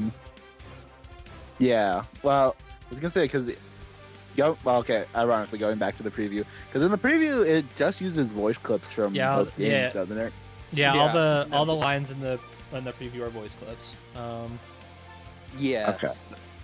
So we don't really. I imagine those are just placeholders, but it could be. We'll see. I mean, if I guess if we continue doing the thing we do, where we just pick out actors we think they could get to voice these characters. I guess with Kratos, it's a simple matter of like, okay, well, we have 2 options here. We have Devente Johnson, who voiced Afro Samurai in Jack vs. Afro. Or we have somebody who is no stranger to being in more than one episode of Death Battle, Mark Allen Jr., who voiced War Machine and Gray in their episodes. Huh. I've also heard Wolf Williams thrown around. I was thinking of that as well. I mean, all 3 of them I feel like sound like they could do really good. So yeah, that one's probably my favorite though. Wolf Williams. Yeah. So yeah. Another one I would do. I would hold on. So another one I would do is okay. So his name is Lyle Rath. He's voiced Kratos in two cartoon parody animations for a YouTube channel called Flash Gets. sounds familiar. Yeah. Yeah. He does a perfect, and I do mean he does a perfect Christopher Judge impression. Because yeah, spoiler alert, that is probably gonna have to be what you're gonna need for Kratos impression. Because Christopher Judge's interpretation is the most current, and it's easily the most recognizable. More than, even though no shade towards T.I. Carson, who previously voiced Kratos in the Greek pantheon. By the way, very unjust, horrible excuse for him not being brought back to play Kratos in the North. Yeah, fuck you. Like, if there's one decision that I don't agree with, it's not bringing T.I. Carson back because of the lame ass excuse they gave. Yeah. But still, Judge's Kratos voice is, I would say, easily more recognizable than Carson's, just because. Okay, look, I'm gonna be real with you. Even the fucking video game awards acknowledge Judge because they gave him an award for his performance in God of War Ragnarok. Which, by the way, after replaying that game and beating it, I can tell you that there are moments where it's just Kratos. You can see Judge giving a Oscar-winning performance. This man is literally the best Kratos actor there is at the current moment. Yeah. But yeah, that is what I would imagine they would have to do. Just get somebody who can. Well, that and it's Norse Kratos in the preview, so. Yeah, there you go. One more name I want to throw out before we move on to Asura. And I know this is probably not gonna happen. This is just something I've thought about for a while. I don't remember the guy's name, but he voices. Do you guys remember Hazel from Ruby? Yes, I remember Hazel. Yeah, the guy who voices him. I remember seeing a reaction video to the first time we see him.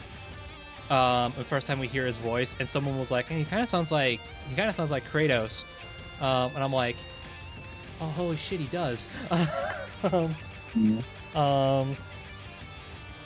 blanking on the guy's name, the guy who voices him, but he's another name. He's another one I think would be kind of cool. But okay, Asura. Well, whoever has to I'm so sorry, whoever's voicing him, because they have to compete with the legend himself that is Liam O'Brien.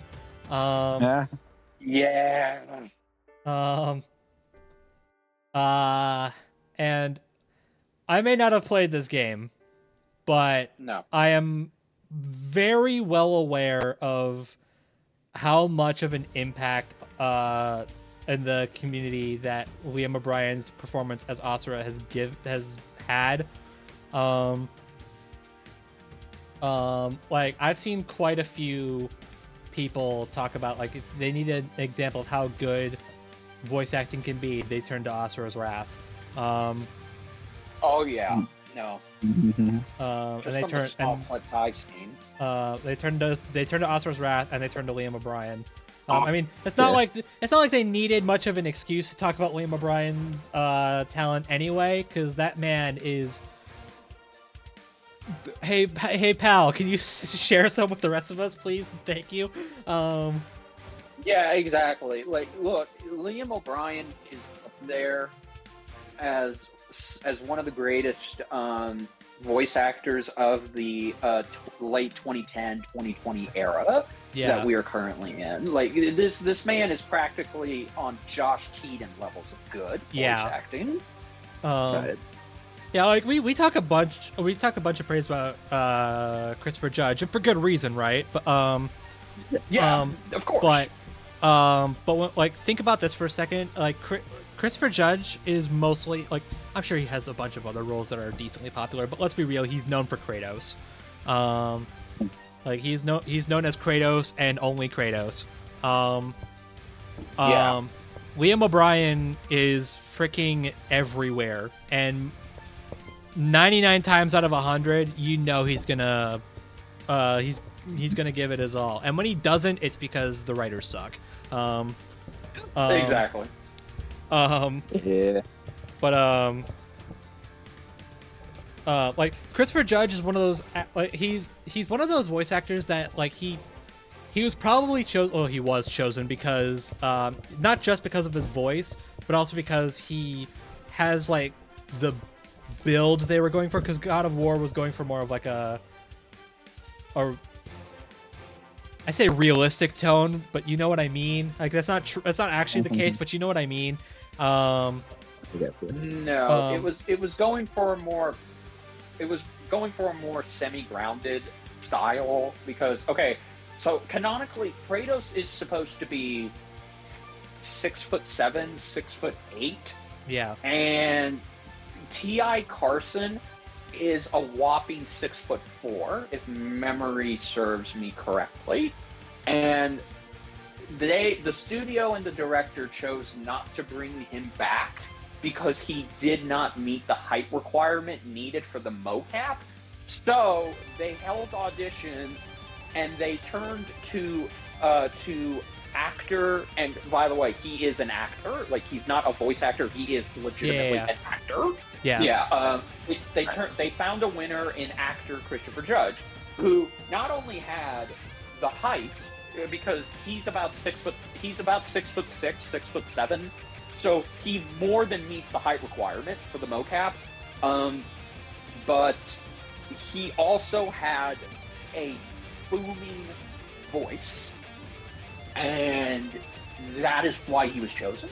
Yeah. And that's why he is now Kratos, because he not only sounds like that Kratos that we now have, but he's got his build. Man, yeah, he legit has his build. So much so that said Amazon Prime series, people were fan casting him to be Kratos because look at him.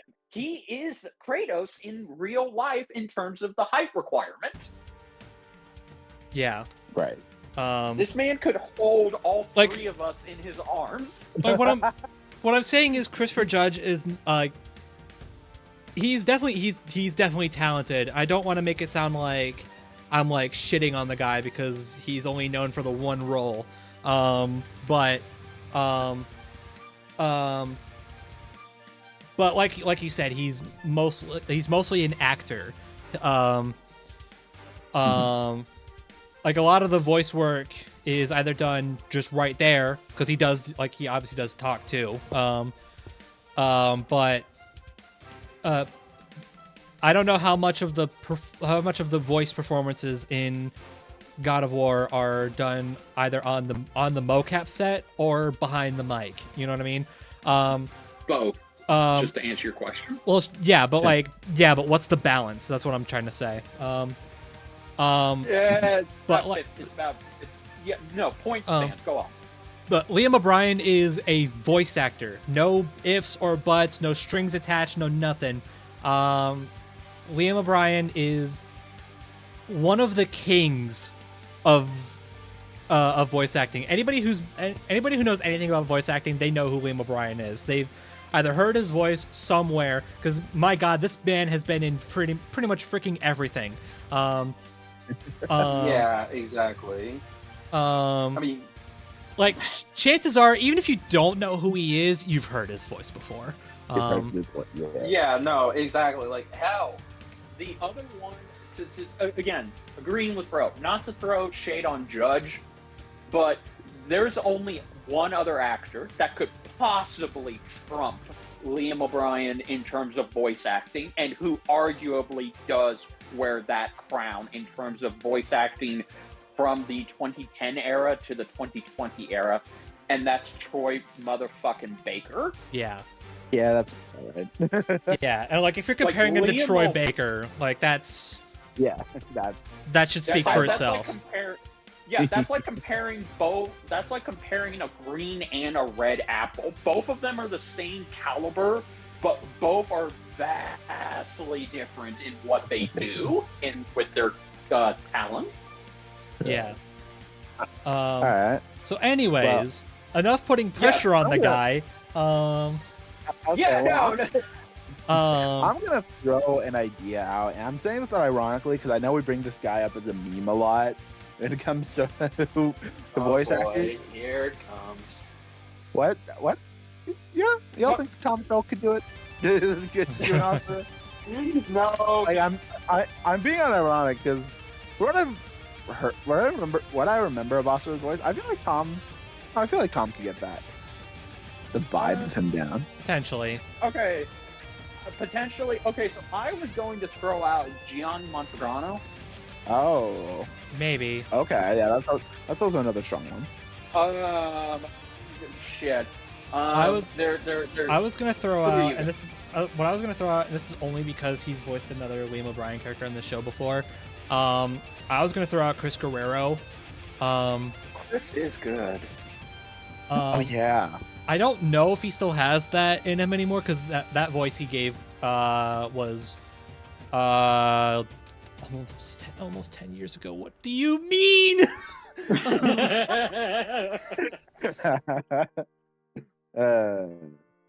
I'm sure he still got it in him. Anyways, if they can get him, sure. Yeah. Richard, you were gonna say someone else, weren't you? I was, yeah. I mean, there's okay. I mean, in terms of matching that character, the only other person I can think of in terms of that kind of a voice, I would also throw out Xander Mobus. I think Xander could do it. Could do it. Yeah. And I think my last pick would probably be Nicholas Andrew Louis. Not because he's voiced a Liam O'Brien character, but because we know he can do those type of roles that require him to, let me just put it like this, be anime as fuck with his voice. Yeah. That's the simplest way of putting it, yeah. Or hell, okay, here, even better. What if Nicholas Andrew Louis ends up playing him? The best example I can give for what he could do for his interpretation of Asura is just use his Madara voice or his Broly voice for that character. Yeah. Preferably his Madara voice because it sounds close to Liam O'Brien's voice, just in terms of what the cadence and the kind of bass you need. Because Liam O'Brien, by the way, if you all have not remotely heard Liam O'Brien's voice as a character, go just look up any of his voice work, and then you have an idea of what the man sounds like. Mm-hmm. That could be you. Nicholas could do it. I think Nicholas could do it. Yeah. I can see the vision. Yeah.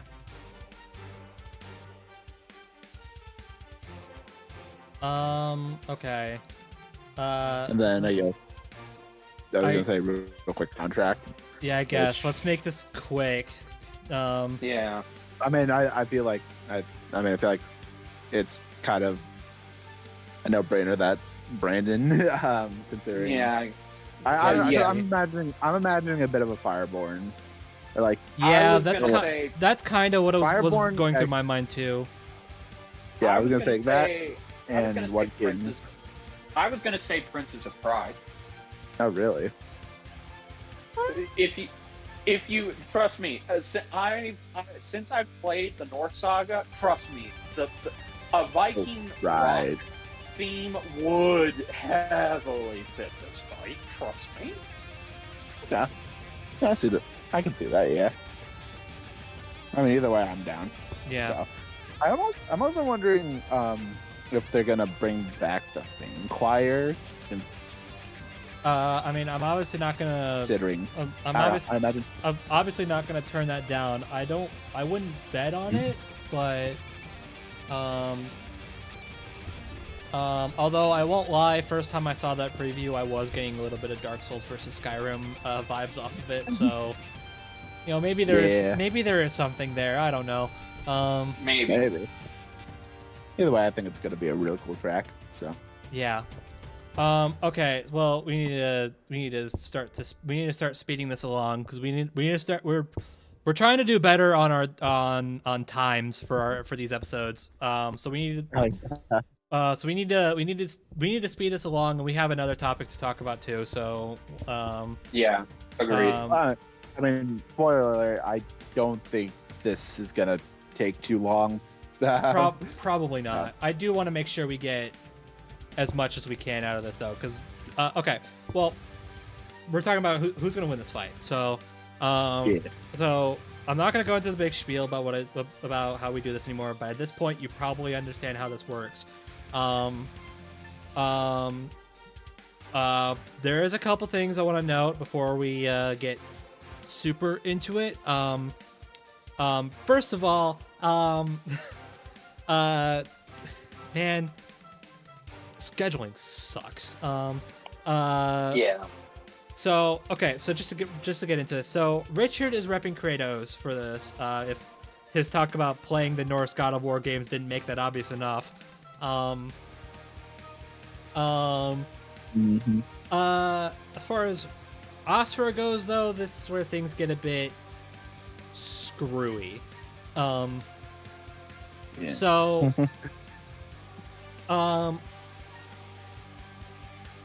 so Z-Dog will be taking the reins. However, our initial plan was to have our good buddy Griff, or Combo Breaker, on here to rep Asura. That was our plan for basically this whole time.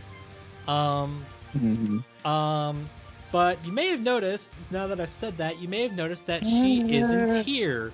Oh no. Yeah, like I said, scheduling sucks. And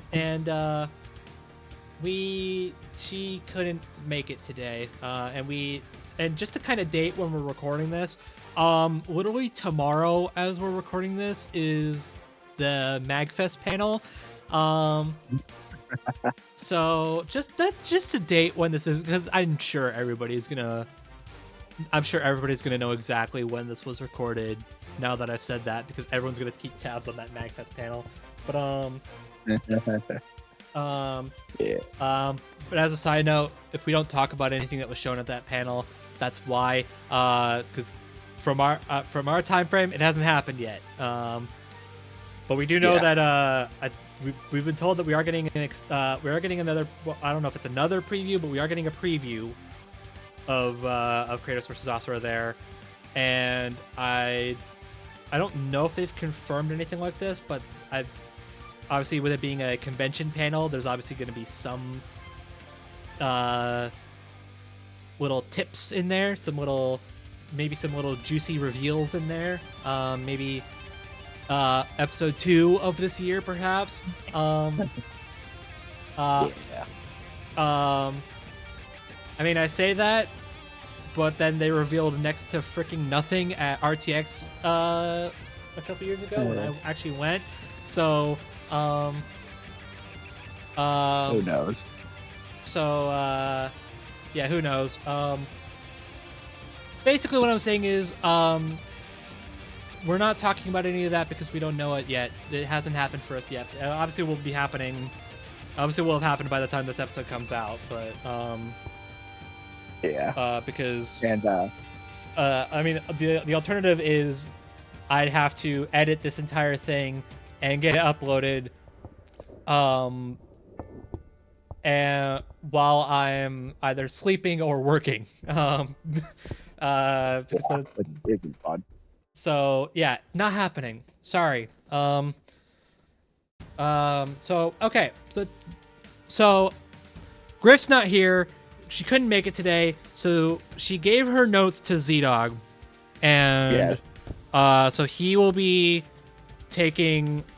So I'm still gonna be crediting her for repping this because she did all the research. Me and Z-Dog, we needed a break, so we took a back seat for a little bit. So technically Griff is repping Asura, even though she's not here. But yeah, which Griff, if you're watching this, thank you very much for the help. Indeed. Yeah, thank you. So yeah, so that's how this is going to work. So Richard's repping Kratos, Griff is repping Asura with Z-Dog reading for her. Basically, yeah. That's how I'm like crediting this in my mind. But one thing I do want to say before we get super into it, and it might have been better if I had saved this until after we get our opening statements out of the way, but oh well.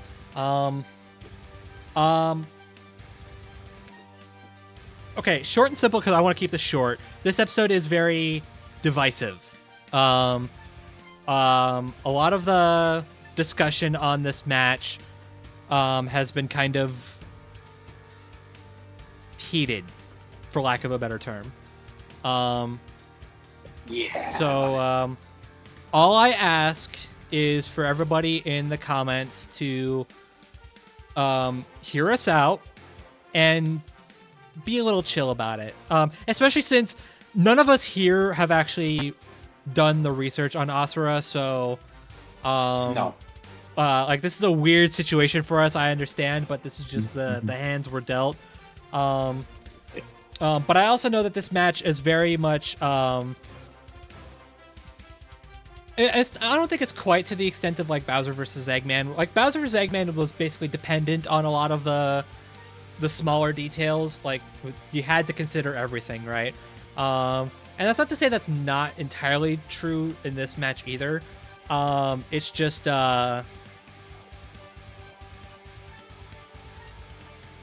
Right. how do I describe this the best way? A lot of the details are kind of it's not necessarily that a lot of the details are like you have to look into it, otherwise you don't see the big picture. It's more so if they're just muddy. I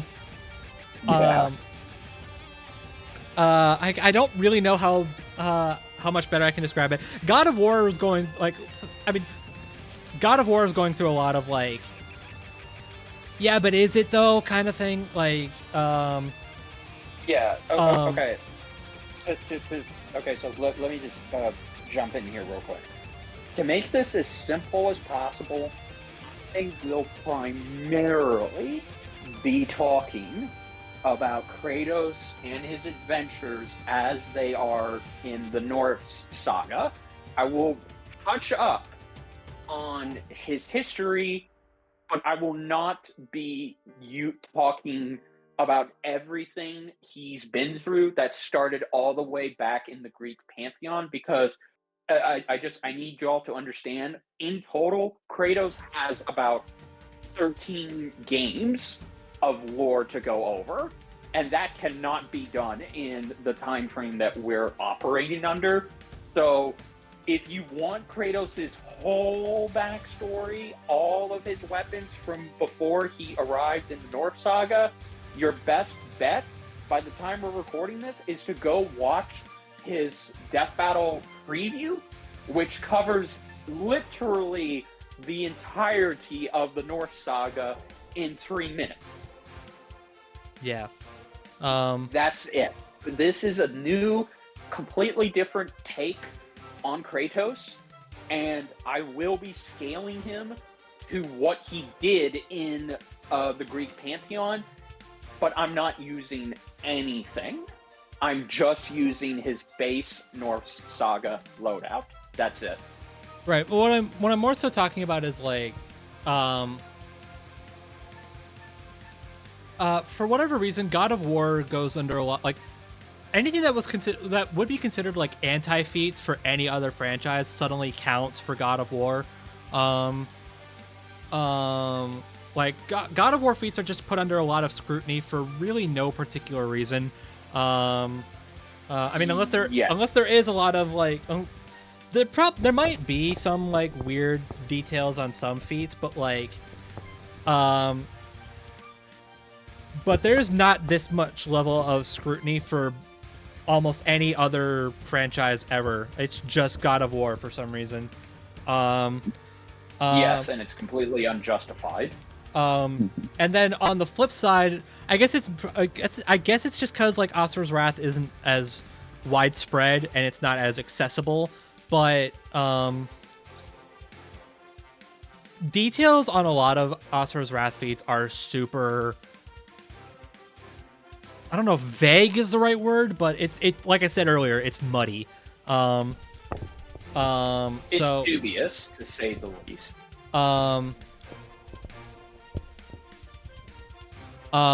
So I just ask that you guys be patient with us, especially since again none of us have played Asura's Wrath, and none of us are the actual researchers for him.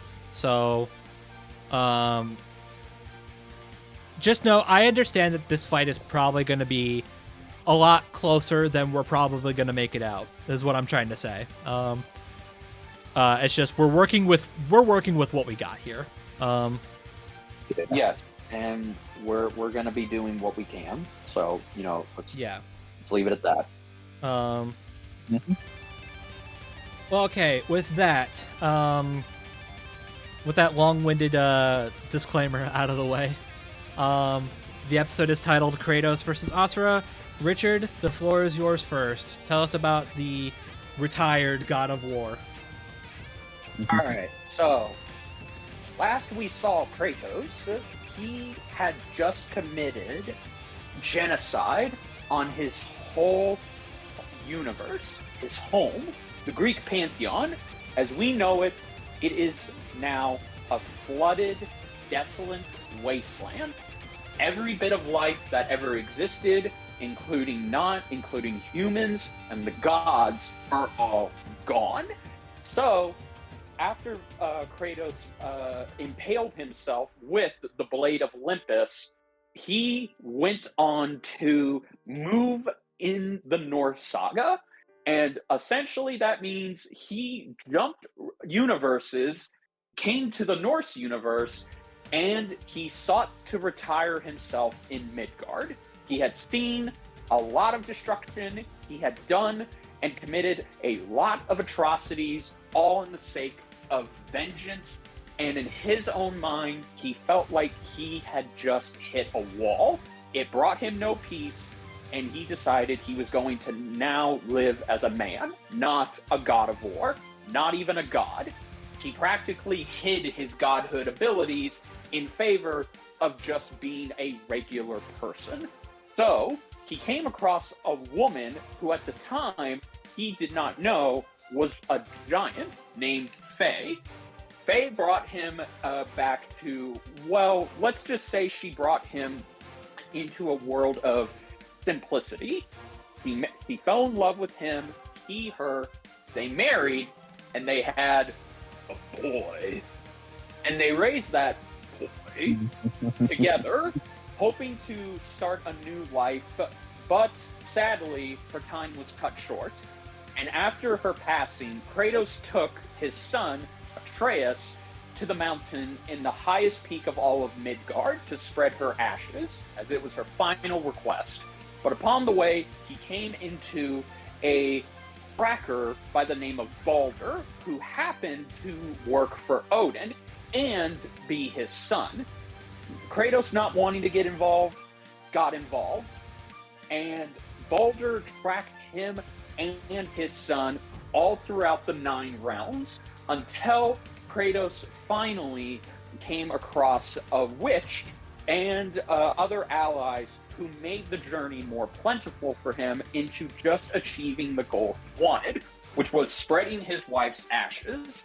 And after telling his son that he was a god, and finally getting to a point where he could help his son control his godlike ego, they finally came back to Midgard after a long journey of getting a device that could take them to where they needed to go.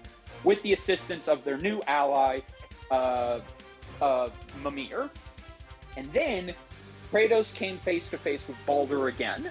And after beating him, and it being revealed that Baldur was the son of Freya, the witch who helped Kratos and his son, Kratos found a way to weaken him and made Baldur's invulnerability go away. And in the last bit of struggle of not wanting to see Baldur kill Freya, he chose to intervene and snap Baldur's neck, essentially taking away Freya's own son and starting her down the same path of vengeance that Kratos was brought on many, many decades ago. And then their adventures brought on the end of the world, Ragnarok. And many, many winters later, Kratos and Atreus were involved in Odin's schemes. Odin and Thor wanting Kratos and Atreus to just sit home, not get involved, until they eventually got involved.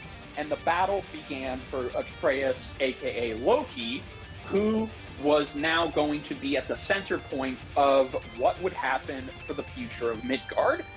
And after some more adventures of trying to stop Odin, even getting a new weapon and learning and going through an emotional journey, Kratos finally accepted his role as a general once again to lead an army of all of the realms against Odin's doorstep, and finally being brought face to face with Thor again for a rematch and beating him, convincing him to not be involved in Odin's little schemes, which made Odin upset, and therefore Odin killed Thor, and Kratos, Loki, and their new reformed ally Freya all fought Odin.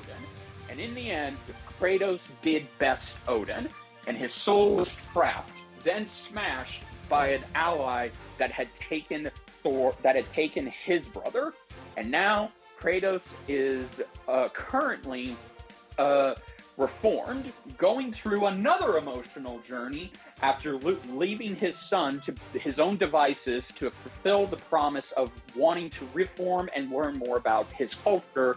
Kratos went to Valhalla to finally bring peace within himself and accept that now he doesn't have to be the god of war that sat on that throne and listened to all of the cries of humans. Now he could be the god of hope, the one who listens to humans, hears their cries, and comes down to help them, bringing peace and posterity, even if it means he has to use lethal force to do it.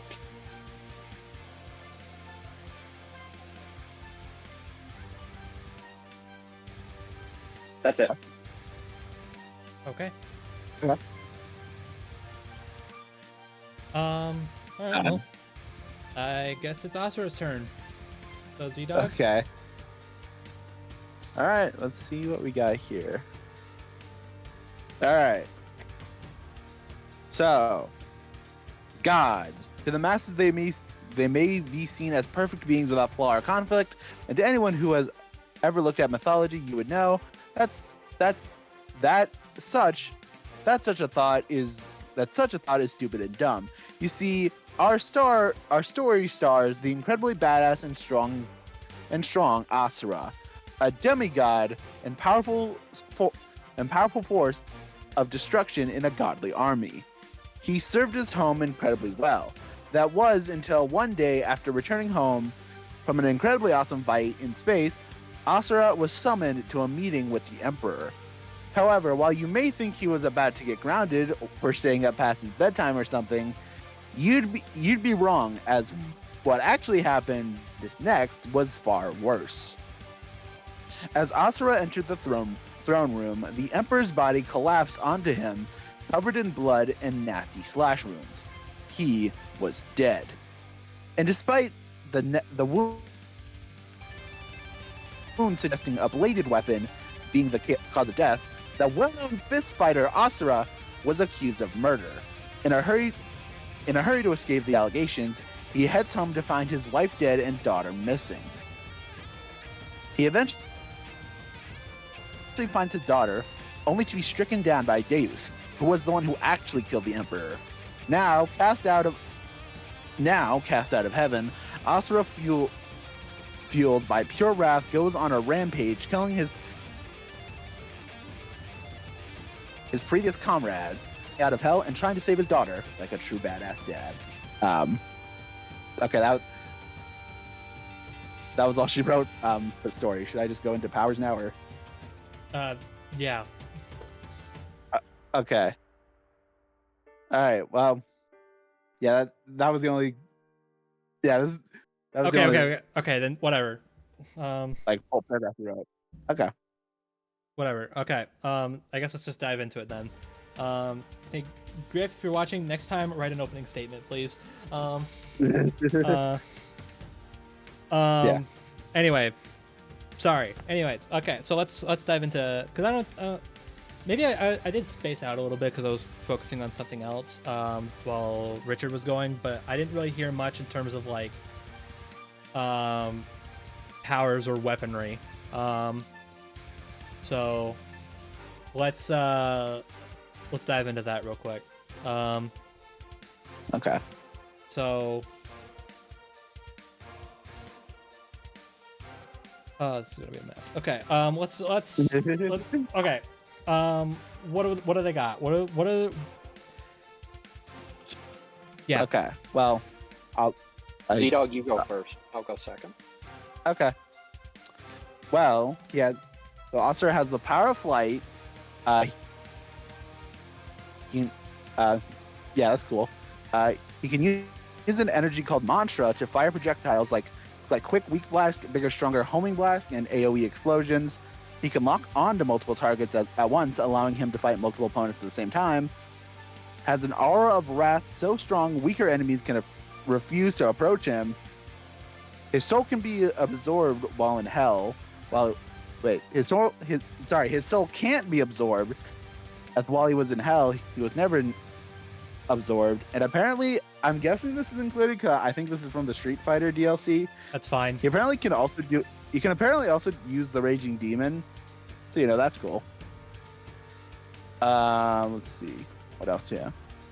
Mantra. He can also regenerate his limbs. He had an entire limb blasted off, and he was still fine. Let's see. Plasma energy, yeah, flight. I can, Wrath can. Okay.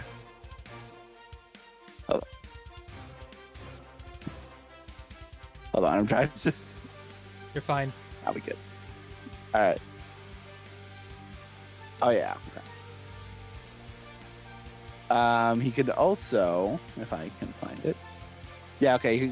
That mantra he can also like I guess use put it into himself, use it to power his body. He can put it into his arms. So that's cool. Yeah. And then of course, he has a lot of transformations, including a 6-arm Vajra, first achieved when fighting Goma Viltra, I think. Yeah. So, yeah, he just sprouts extra arms, greater for punching and damaging opponents, defeating a lot of enemies. There's this Wrath form, which he reaches at his peak. Basically, this is kind of like a berserker form. Basically, it makes him lose control of his own mind, but it obviously makes him angrier and stronger. And it has a bunch of the same other forms. He can shoot homing blasts, explosive orbs. Again, more punching stuff. Let's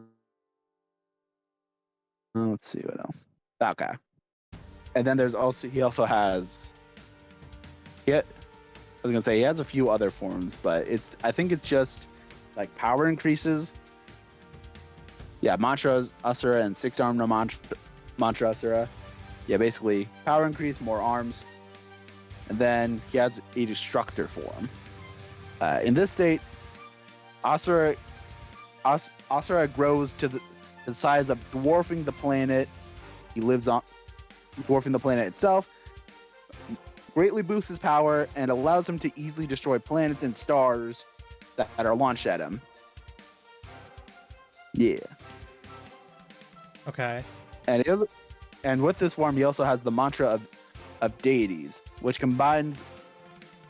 basically allows him, gives him a rainbow aura, and greatly boosts all of his other moves. Yeah. And he can also use it to control his size. So, that's cool. Okay, cool. And that's... Alright. Yeah, that's it. Alright. Richard, what does Kratos have in that regard?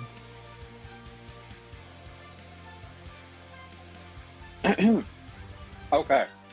So, as it is stated in God of War Ragnarok, Kratos, when he moved over to the Norse pantheon, he lost access to most of his Greek weapons and his magic.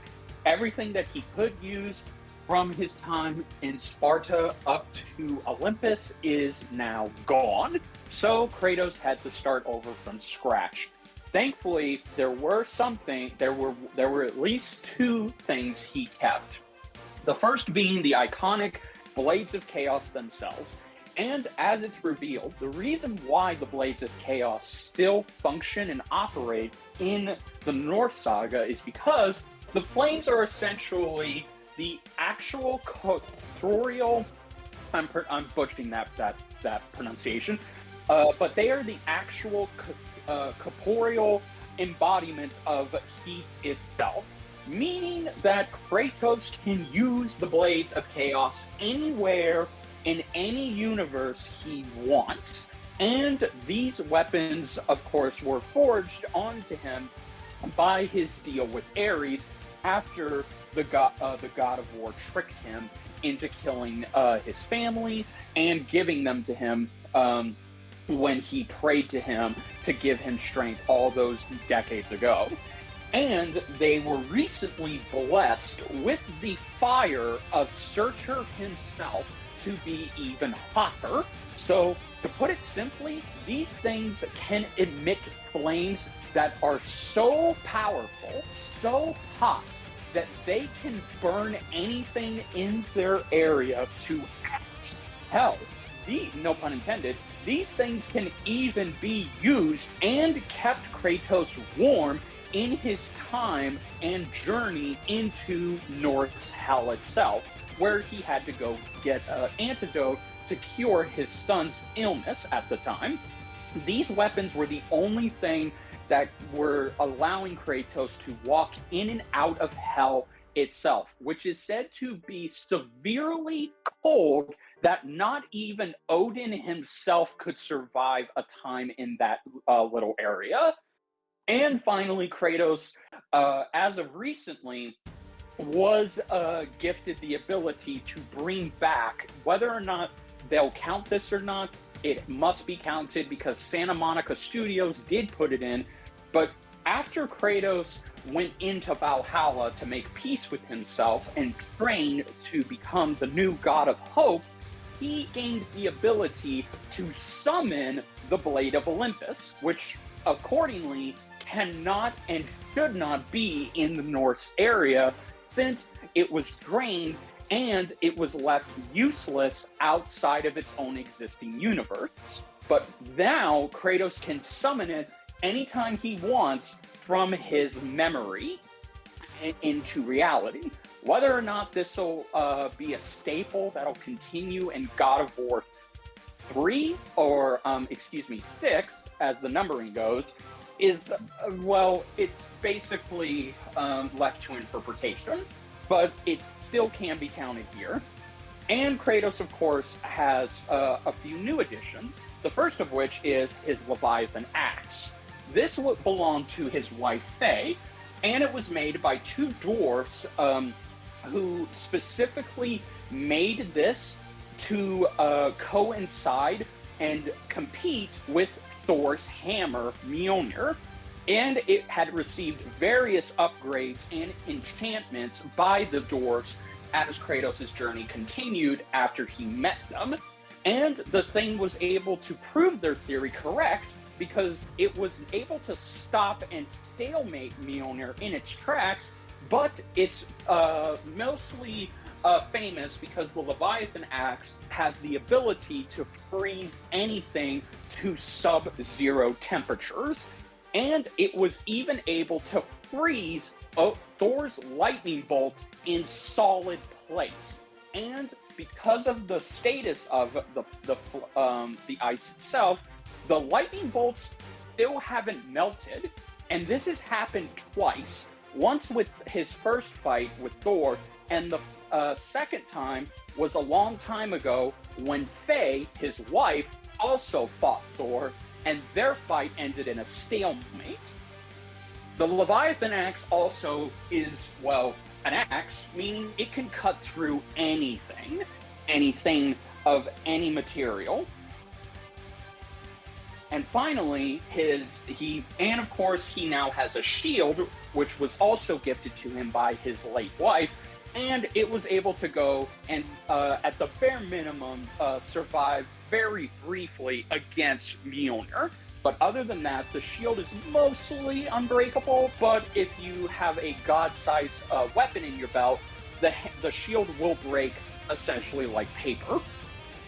And finally, of course, Kratos has one weapon that was made specifically to fight, Heimdall, as he needed to defeat Heimdall, who had the ability to perceive future events and read people's body languages, essentially knowing what they were going to do before you did it. And he was very, very fast, arguably the fastest combatant in the Norse saga itself. So Kratos got a spear, which is appropriately named the Draupnir spear, and this little spear has the ability to infinitely respawn. So Kratos can stab you a bunch of times and the spear will respawn afterwards. He can use it like a projectile to throw it down in multiple areas and it detonate it like a hand grenade or at least a trigger. And various spears will explode when they are either on the ground or impaled into you. And for the kicker, he can use an attack where he essentially throws the spear into the sky and the spear multiplies and it rains down multiple spears. And of course, finally, the one thing that he kept was his Spartan Rage.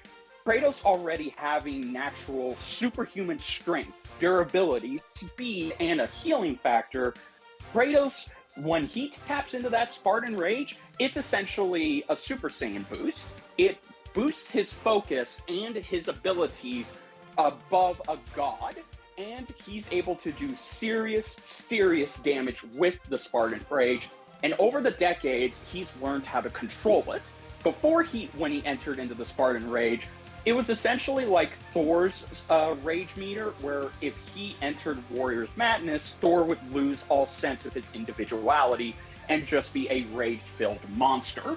Now, Kratos, after practicing being retired in the Norse saga and going out on hunts, he learned how to hone it and control it. So now he can use the Spartan Rage to its fullest abilities without losing any of his individuality and gaining tunnel vision.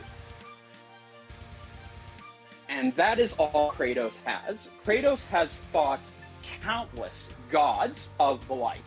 Him being the god of war and all, he defeated and killed each of the Greek pantheon gods. This includes the heavy hitters like Kronos, Hercules, Zeus, and Helios, and also Medusa, and various other gods, with one exception. These gods were essentially on the level of universe busters, and their entire pantheon could destroy anyone if they dare challenge them.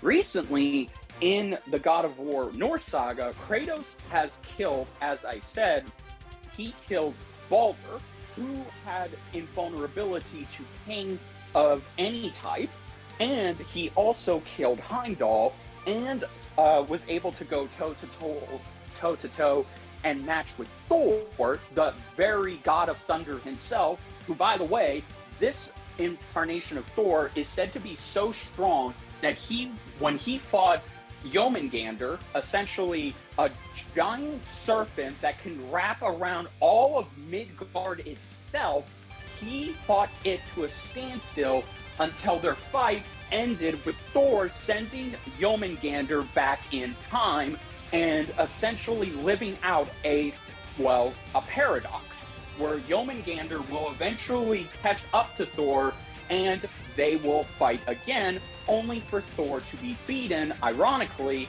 by Kratos and then killed by Odin. Speaking of, Odin himself went toe-to-toe with Kratos, and Odin is said to be the deadliest and most powerful Norse god of them all, with his various use of magic, teleporting, and illusion spells.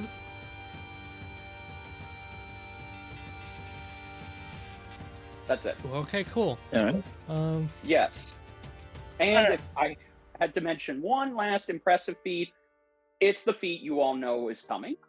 It's the feat where Kratos flipped the entire Norse universe upside down, getting it back to where it was connected to. And I'm going to get back to this later. Okay. Okay, then. All right, well, I guess I will go over a bit of Asura's feats. Yes, In the meantime. Please do. So yes, Asura is has shown to be a very formidable warrior. He has defeated several impressive characters, including the seven deities: Wyzin, Agus, I believe his brother Yasha, and Deus. Destroyed Goma Viltra, the will of Gaia itself, bringing the world from his wrath. Killed Chakravartin. I Shut give up. it. Oh. Okay. Okay, whatever. Killed Chakravartin, getting rid of all the mantra in the world in this process, as well, and fought fought Street Fighter's Akuma to a standstill, literally becoming a statue in the process. He's pushed back Wyzin's giant finger and killed him. You probably know that feat. Stopped the moon from hitting the Earth, casually destroyed planets and stars, defeating a guy who created a moon so large it dwarfed multiple galaxies. Let's see, what else we have? Subdued Viltra for a time, who sent countryside debris flying from just emerging out of the planet. Stop. Yeah, we went over that. And as his destroyer form, can easily annihilate several planets and stars. Punch through a celestial body larger than him. Caused a stellar-sized explosion, and defeated multiple forms of Chakravartin, who created a large celestial object and whose death caused an explosion large enough to eclipse stars. And as for speed, he is fast enough to dodge multiple lasers from space, dodge lightning, and at full power can move across multiple galaxies in minutes, which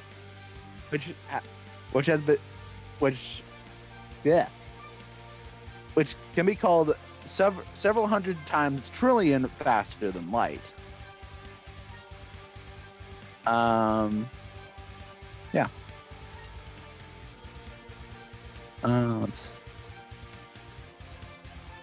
Yeah. I think that's about it. Okay. So basically what I'm getting here is we need to compare Kratos flipping Midgard versus Chakravartin. Yeah. That's seems to be the idea I'm getting at here. Well, okay, so let me circle back to that, as I said. So, Kratos came across a temple called Tyr's Temple. Tyr is the Norse god of war, or was, and he was a pretty giant guy, dwarfing Kratos in terms of height, and he had a temple made for him by all of the races in all of the 9 realms themselves. And this temple had a traveling mechanism. The traveling mechanism essentially was connected to the Tree of Life, the very tree that spans the entire universe of Midgard itself, this connecting to each of the realms. And after Kratos fought Baldur and the mechanism got damaged, Kratos had to reset it. This involved him going down, picking up the gear, and essentially flipping the whole temple itself.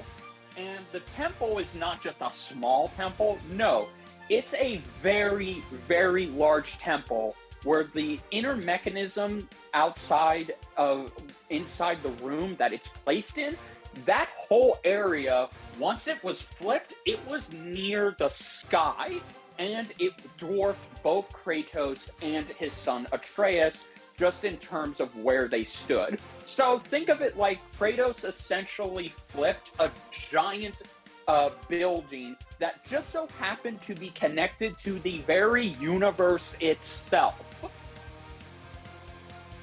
Cool, sick memes.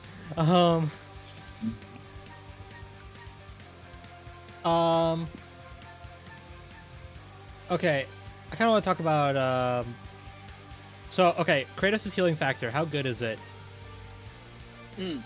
So, Kratos' healing factor essentially heals him from any wounds that are dealt onto him.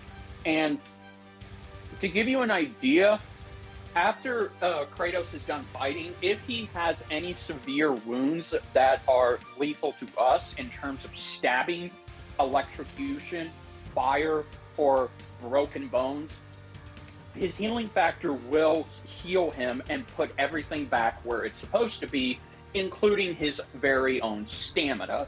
There is a limit to how his healing factor can work. For example, his healing factor did not save him from getting essentially electrocuted to death by Thor's own hammer. And it was Thor who had to jumpstart Kratos' heart in order for his healing factor to kick in and heal all of the internal damage and any sustained damage from the outside that he may have faced.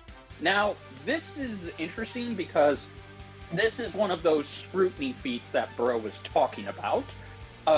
Because, well, when you first fight Thor in the beginning of God of War Ragnarok, when he kills you, it ends with a game over screen where you have to restart from your last checkpoint, only for Thor to trick you and bring you back and the player itself so you can get a second chance at beating him. So in other words, it was an event where you were destined to lose and then come back from. That is the extent of Kratos' healing factor. If enough force is put onto him and you have the power output necessary, bigger than, let's just say, the multiverse itself, then you can kill him. Okay. But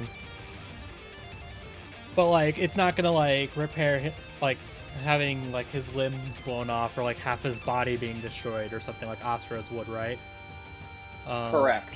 Okay, so solid advantage there. All right, cool.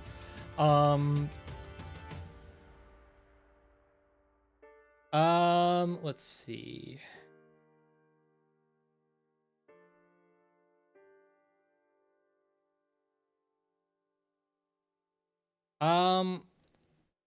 You know, this probably isn't gonna mean much of anything, but I kind of wanted to talk about it anyway. How do you feel about giving him a mirror?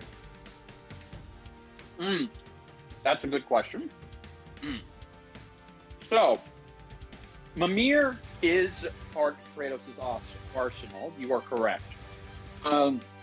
Because Mimir is always attached to the hip of Kratos everywhere they go, now being his only companion when there are no others. Having Mimir on him doesn't really give him any advantages you think it would, because Mimir has knowledge about all of the Norse saga itself, being dubbed the smartest man alive, and he does have some knowledge of other pantheons, but not that much. He's only the master of knowledge in one realm, and that's Midgard, and anything outside of Midgard being the 9 realms themselves.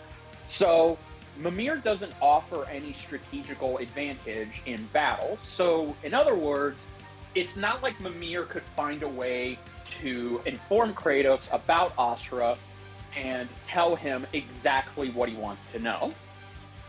So Mimir, for no pun intended, and for all intents and purposes, is essentially dead weight.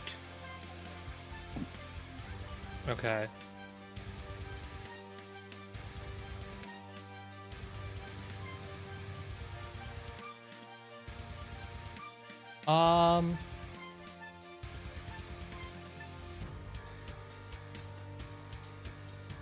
Okay, where do we go from here?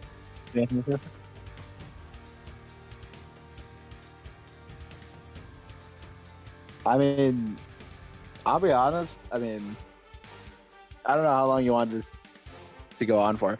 I'm honestly kind of set on Kratos winning, if I'm being honest. Like, sure, it sounds like just fully killing Asura would probably be the hardest part. But like, I mean, with how much stronger he is in comparison to Asura, it just sounds like he has. And I would probably say he'd also be faster. Okay, what is the limit of Asura's regeneration? Like, because he has died before, right? Yes, I believe. So has Kratos. I did forget to mention, Kratos did die in God of War 2 back on the PS2, and he was only brought back via the Fates themselves when they essentially pulled a time travel maneuver and sent Kratos back in time to make sure he didn't die. But he still technically did die. Right, okay. All right. Okay, for Asa, typically they take quite a bit of time to regrow, but some in certain in the manga it says he was able to grow his arms almost instantly. Okay. So it's gonna be able to. Oh, okay, that might be important. There's also one instance where he was once again able to come back after being sliced in half. How fast? I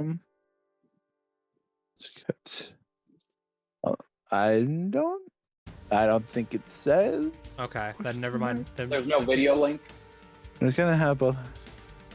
Oh, both halves are kept away from each other for 100 years. Oh. When they are out in the air, Asura revives. Okay, wait. So he doesn't regenerate because they're far apart from each other? I think so. Actually, no. I think this was a case where like they were separated. So they were they were separated. So if they're close together, how long does it take to regenerate? I have no idea. Okay, well then forget I asked. I'd imagine. I'd imagine it's like. I don't think it's instant. If that's what you're saying, it doesn't seem to be instant.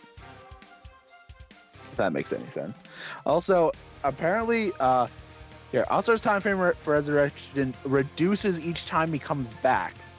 By the time of his third resurrection, he came back from Naraka in a few hours.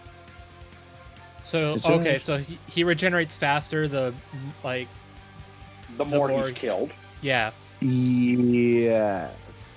Okay, that's cool.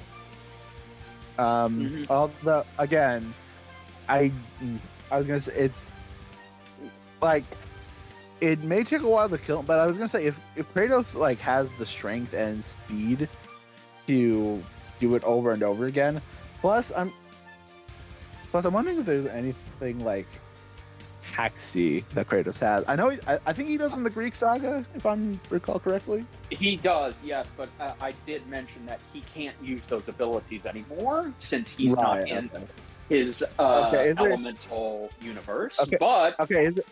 Yes, go on. no. Okay, so you remember the Blade of Olympus, right? Yeah. Correct. Okay, so the Blade of Olympus essentially has the power to drain you of not only your life force, but any god abilities you have. And essentially he wields it as his own power. So in other words, the Blade of Olympus is essentially a lightning rod.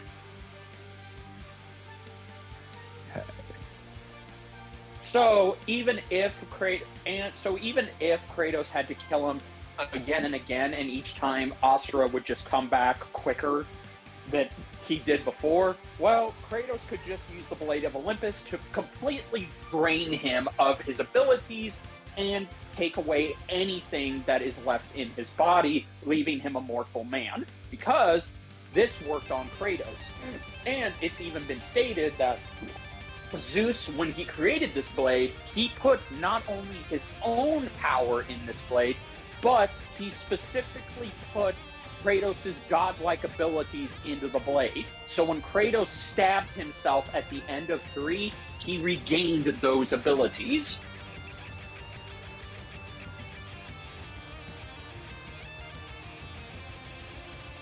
Okay. So the Blade of Olympus is essentially that one My Hero Academia meme. There's a limit to how much you can take.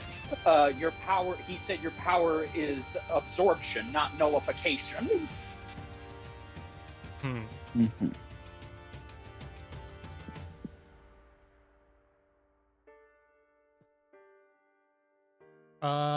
Okay. Well, that's. I think that's gonna sway me. Yes. Like one area. Oh, go ahead. Okay. No, you go. Okay. One area I must disagree with Z-Dog on, Griff, is Kratos. While yes, he can fight people at the speed of light, there is a limit to how far he can go. For example, if you are severely faster than him, and even he can't track you, then you will be able to get the drop on him. And this has happened in tons of past fights. Hell, the whole reason he got the Dropnir spear that I mentioned was because he needed an edge to keep up with Heimdall, as Heimdall could move faster than eyesight. In the blink of an eye, he could just go where he wanted to go. And the Dropnir spear was the only thing that helped Kratos win that fight. Had he not had that spear, Heimdall would have out-blitzed him and killed him, as it was destined to happen. And also, while Kratos has been a god killer and been in combat for, let's just say, at most anywhere between 40 to 100 years, Asura has been shown to be at combat longer than him. I don't know how old Asura is specifically, but from what I've been told, he does have way decades, if not close to a century, if not 2-3 centuries over Kratos. So speed and experience are definitely, I want to say, in Asura's favor. But here's the problem. Kratos has overcome those odds before. He's beaten gods and deities and even people that have been at that kind of game longer than he has, and he still won and killed them. Like, he defeated Hermes, and Right. and Hermes was the god of speed.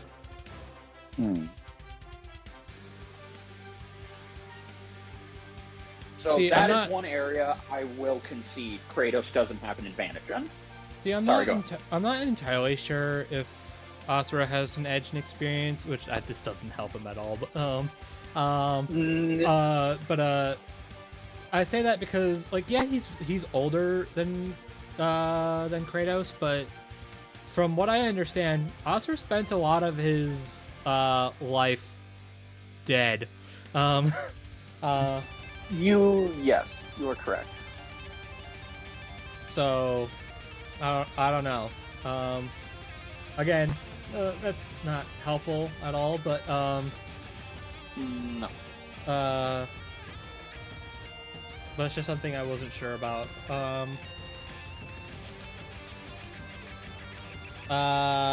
Okay.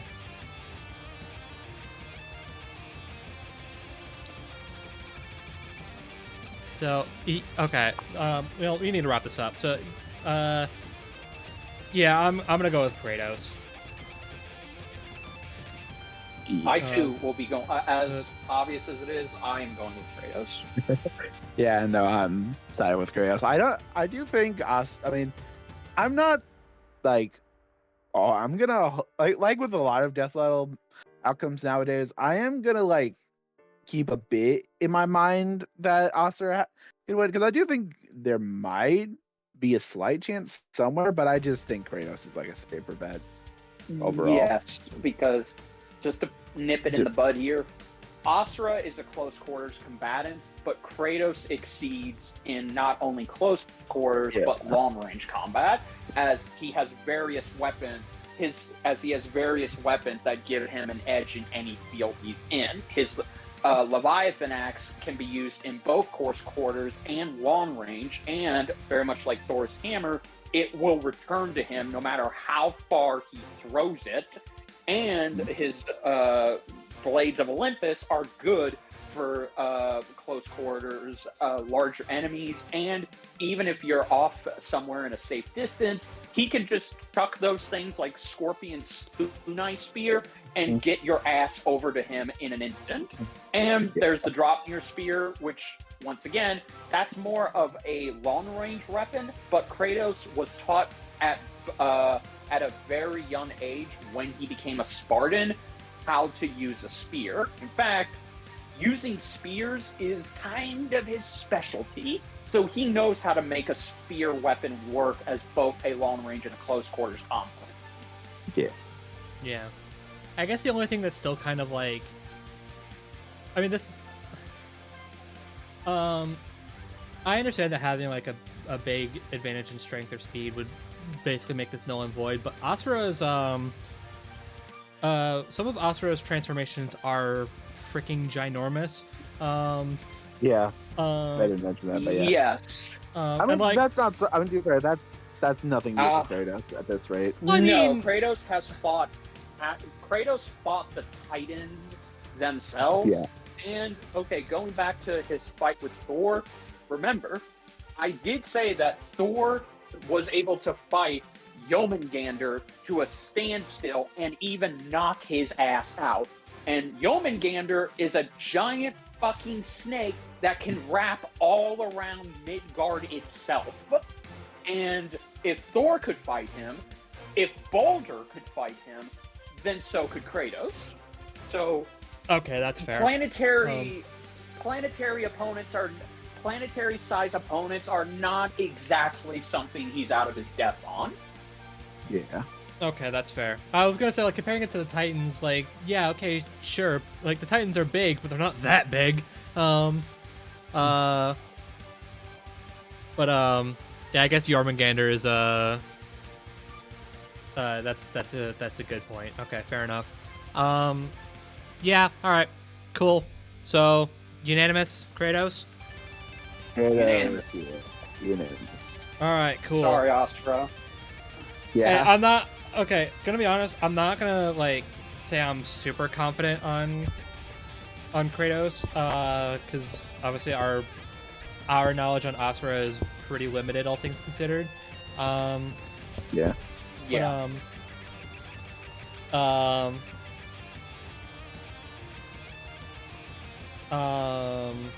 but yeah, just from everything I've heard and everything that was discussed here, I'm gonna go with Kratos.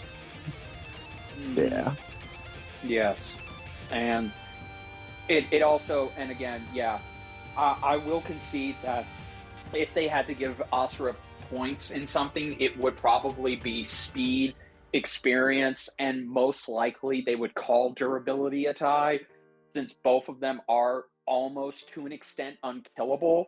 But Kratos has the strength and the weapon advantage. Mhm. And it's the strength in the weapons that are going to really Yeah. make the difference, because Kratos is strong enough to fight and kill people who can essentially hold up infinity itself, and also he can flip a whole fucking universe like it's nothing to him, and his weapons can literally harm and kill anybody.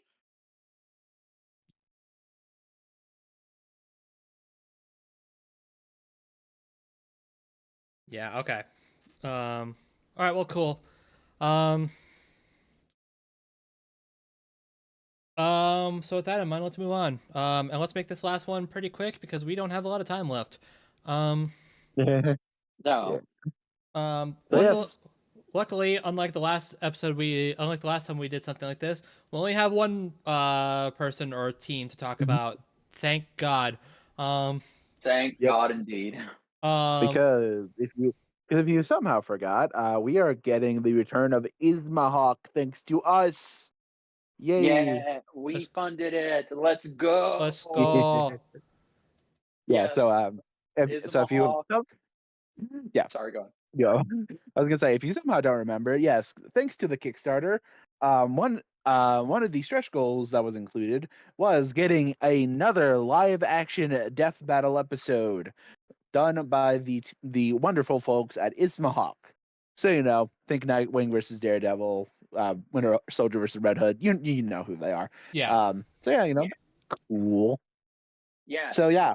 So question is though, what matchup are they going to be working on? Because unlike with Torian and Luis, I don't think any of the teased matchups would really No. fit in the live action role. No. So that's going to be You are interesting to see. Yes, you are So correct. what are you talking about? We're obviously going to be getting the live action Hulk versus Godzilla. We're gonna have Totally. we're gonna have the let's guy go. we're gonna have the guy in the suit and everything. For Godzilla, Yeah, it's gonna be we're also great. Yeah, Hell yeah. we're gonna have somebody, we're gonna have a bodybuilder paint themselves green, and we're gonna do forced perspective fights. Let's go. Yay, let's go. No, but Anyways, No, anyway, yeah. yeah. So Yeah, you go. no, I'm sorry. I also just want to say this is a special thing because very much like Torian, Ismahawk hasn't made their presence known to us in about 4 years, give or take, and some change. yeah, Because Yeah. that's when the last time we saw them was their second live action fight, which was Bucky versus Jason Todd, yeah, and and even on their own, the Bros. even on their own accord, Go. like they haven't. It doesn't seem like they've been doing a whole lot lately. No, not YouTube wise. Production wise, they are currently working on Netflix productions. Oh, Wow. sure. Wow. All right. Well, Yes. frick me. Never mind. Uh,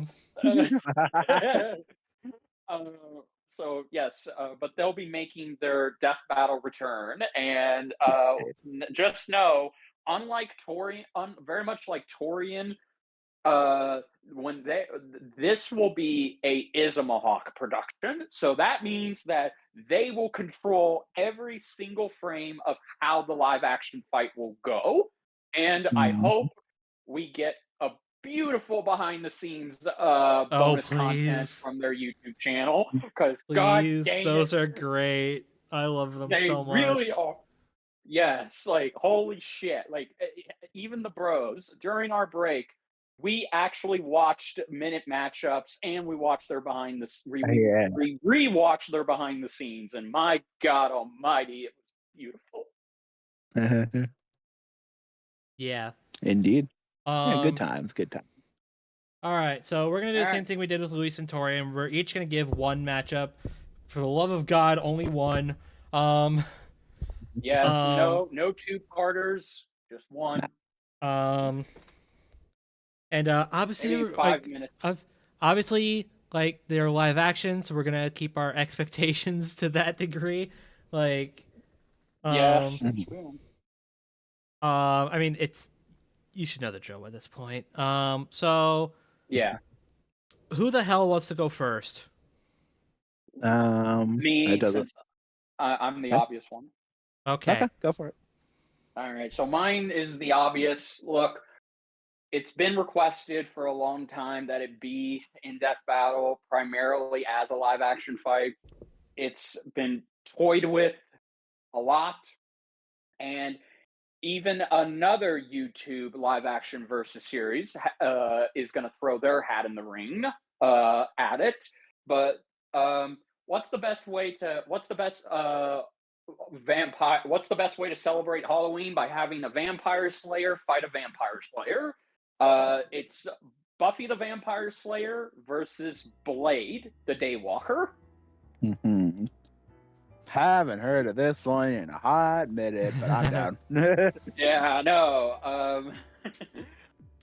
Look, I'm gonna be honest. I don't think you need me to summarize in 5 minutes why this fight is iconic, why Nah. it should happen, or even hell, why is it even a fight at all? It's not like it's in the fucking name itself. It's a vampire slayer fighting another vampire slayer. Buffy the Vampire Slayer is one of the most beloved and well-regarded Joss Whedon shows of the late 20th century and 21st century. And if it wasn't for Buffy the Vampire Slayer, most of what media is today in terms of how it's structured, dialogue and character-wise, wouldn't be here right now, including the MCU, because Joss Whedon would go on to direct the first of 2 Avengers movies and essentially throw his Whedonisms in those movies. Buffy the Vampire Slayer is, once again, she's very well regarded. It's what made Sarah Michelle Gellar's career, for God's sake. If it wasn't for this show, we wouldn't have gotten to see her star as Daphne Blake in 2 live-action Scooby-Doo movies, and be in Star Wars, and marry the guy who teaches the young Jedi in said Star Wars show. She is also, I would say she's up there with Wonder Woman as one of the most badass female characters of all time. You know, the whole journey is it's essentially Spider-Man meets vampire slaying, and that alone should be enough to hook you. And then there's obviously Blade. Blade is one of the most iconic African American characters in Marvel's repertoire, right up there with Luke Cage, War Machine, and various others. But Blade is essentially a vampire hunter. He's a guy who was born half human, half vampire. He has none of their strengths, none of their weaknesses, and he got his start with some pretty cool movies. And he's still trying to get a reboot going right now. Still being the keyword. But, you know, hey, it's trying, like I think, is the actual keyword. Yeah, exactly. But hey, as one popular actor who made Blade what he is today once said, "There's only ever been one Blade, and there's only ever going to be one Blade." This has to be done by them. Like, that is a Mahawk. If they were to do this fight, they would throw everything into it. The choreography would be great. The gadgets would be awesome to see. just figuring out who they could get as actors for these two iconic characters would be nice. And just a setting and how this takes place, they could really throw their hat into the ring if they did this. And also, it would be, in my opinion, a great new Halloween fight to follow Scooby versus Courage. Hell, it could even be better than that. Who's to say, really? And it is just a great way to celebrate the legacies of both series and be a great return to Islamahawk. Just please, if they're still toying with it, I highly ask them. This is the fight you should come back with because it's perfect. Mm-hmm. All right. Yeah. And I have nothing more to comment on the matter. I like Blade a lot. Yeah. Or at least I like the concept of Blade. I need to read his comics. I need to read his comics and I need to watch his movies. But the idea of Blade is like just looking at him, he just emits an aura about him. I don't know what it is. Yes, and that said aura didn't start until after his first ever live action movie, because when he's a character that's been around for over 40 years, and he went through quite the concept redesign and personality change. Great. Thanks to that movie. Great. Love to see that. Yeah. Well, no, cool. I approve. Sounds cool. I don't really know what else to add. Fair enough. And also, too, I would love to get these guys into Buffy the Vampire Slayer because, my God, it's quite the show. Maybe cheesy, but if you've seen the Avengers and Avengers Age of Ultron, you kind of already know what you're going to get with Joss. Cool. But you're not. But just to be clear, it won't be Justice League levels of cringe or badness. Good. Mostly. Yeah, then. Yet somehow I'll still take that over Zack Snyder's Justice League. Oh, okay, now that I've set a target on my back, let's move on. Yeah. Now that you said that, why don't you go next? Okay, sure. Actually, never mind. Although if you say the same fight I'm thinking of, I'm kind of screwed. I hope I'm not. So mine is so okay. I know some people are gonna people are gonna be like, oh, again, okay, because both of Ismahawk's episodes are Marvel versus DC fights. And I'm about to propose another one. Well, good news. I can already tell you it's not. All right, cool. Okay. It's not what I was thinking of. Yeah. And I know it's like, oh, for frick's sake, another one. Yes, another one. All right, shut up. And thinking like this is one I don't think has been thought of a lot lately, and that's kind of unfortunate because I think it's still a really cool fight. And I saw someone propose this as a potential live action fight, and I was like, you know what? That'd actually be super dope. I'm going to bring up Deadshot versus Bullseye. Oh, okay. Not the Marvel versus DC fight I thought you were gonna say. No, but I'm down for it. So, I really like Deadshot.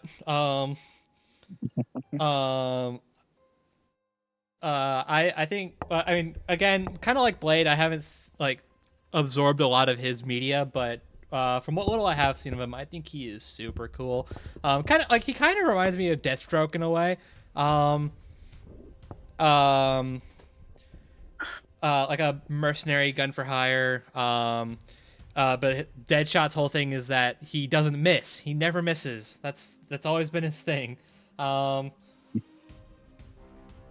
I just think that juxtaposition is kind of funny because, you know, Bullseye being Bullseye, like he has targets on his head. He has a target on his head, literally. And I just think the idea of that, like, imagine Deadshot looks at Bullseye and like with the whole "I don't miss" mentality. He's just like, man, you're just asking me to shoot you. um, um,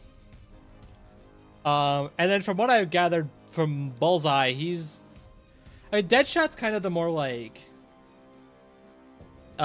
serious soldier type character, whereas Bullseye is kind of I don't know. Okay, goofy's not the right word. Like he's definitely not on the same level of like weirdness as like Deadpool, right? But he doesn't appear to be as serious of a character as someone like Deadshot.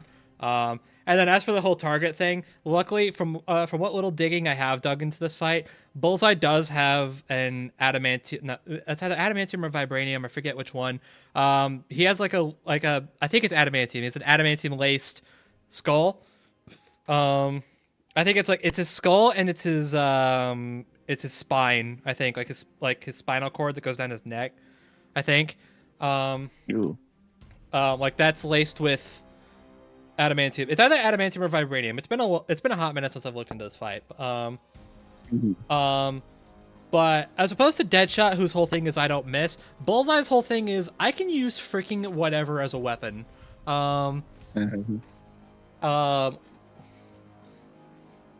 you want me to throw a freaking deck of playing cards as a weapon? Well, god damn it, I'm gonna do that. So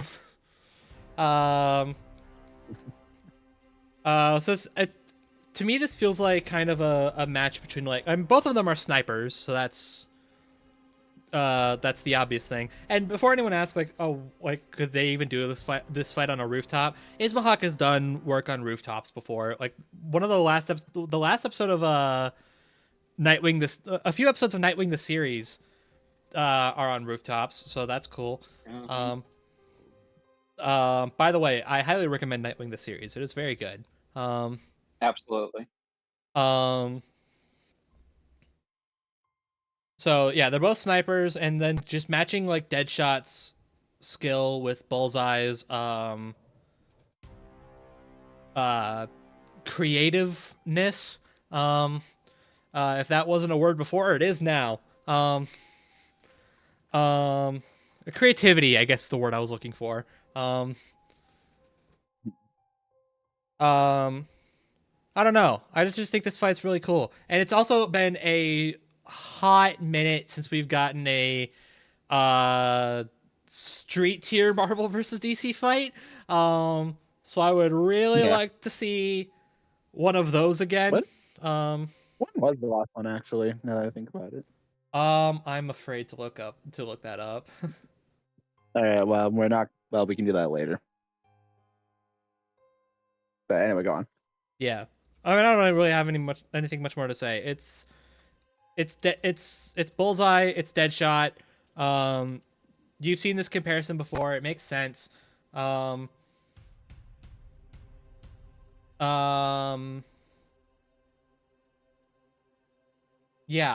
And I just think it sounds super cool, and I think it being in the live action sounds dope. Yes. I agree. So okay, it would be it would mostly be a even back and forth fight with, I agree. It would come down to the wire, who is the better marksman. I don't think their personalities would clash that much. Floyd Lawton, yeah, he is a serious guy. He's there to get the job done, and that's it. He can go through some distractions here and there. He doesn't have a giant stick up his ass, is what I'm saying. The dude is very much charismatic as hell. Sure. Whereas Bullseye is definitely a more eccentric character who doesn't take anything seriously.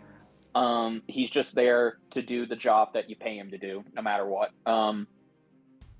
And yeah, the idea of it's a guy who can fire anything at any range versus a man who can use anything within his vicinity and then throw that at any range is just very impressive.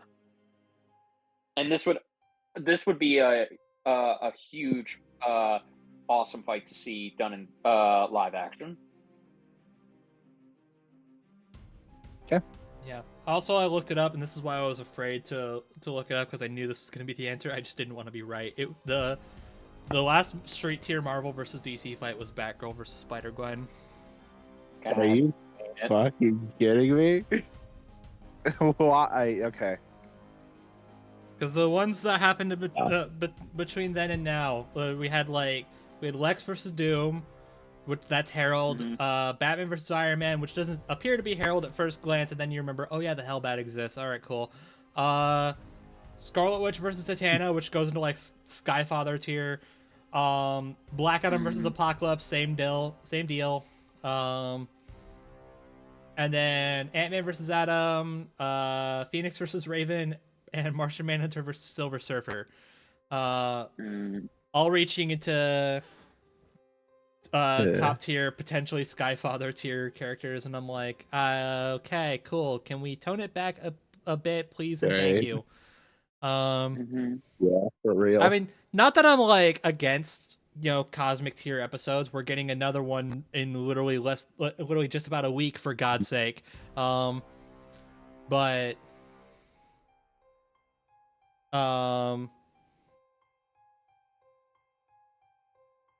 yeah, there is something neat about seeing more grounded characters do battle. I think that's part of the reason I like Bond versus Wick so much. Apart from just me being like invested in both characters, that's just like it's so simple. I mean, it doesn't okay, you know what I mean by simple, but well, no, I agree. That wasn't trying to be weird. Anyway. Yeah.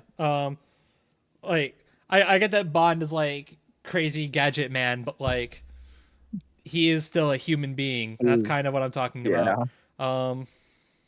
Exactly. And I just like fights like that. Yeah. There's something nice about the simplicity of everything. I mean, I say simplicity. I know this is Marvel versus DC. Like, there's comics galore. But in comparison to everything else. Yeah. No, that's fair. So yeah, that's my pick. Deadshot versus Bullseye. Yeah, it could be cool. I like it. I like it. All right, now for my pick, which I am honestly very surprised that neither of you said this, but I'm okay with it. Because I don't have to think of something I don't have to come up with something out of thin air. Okay, so yeah. So, I would. I mean, I don't really know why. Okay, I'm just gonna get into it. I think with this opportunity, I think it is time to get one of the biggest franchise rivalries finally off the shelf after who knows how long.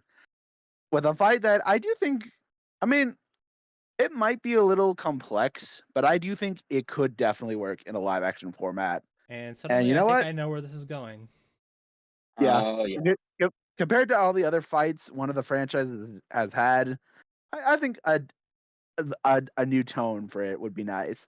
So let's finally get Captain Kirk versus Han Solo off the table. Please. Yeah. Yeah, like, again, listen.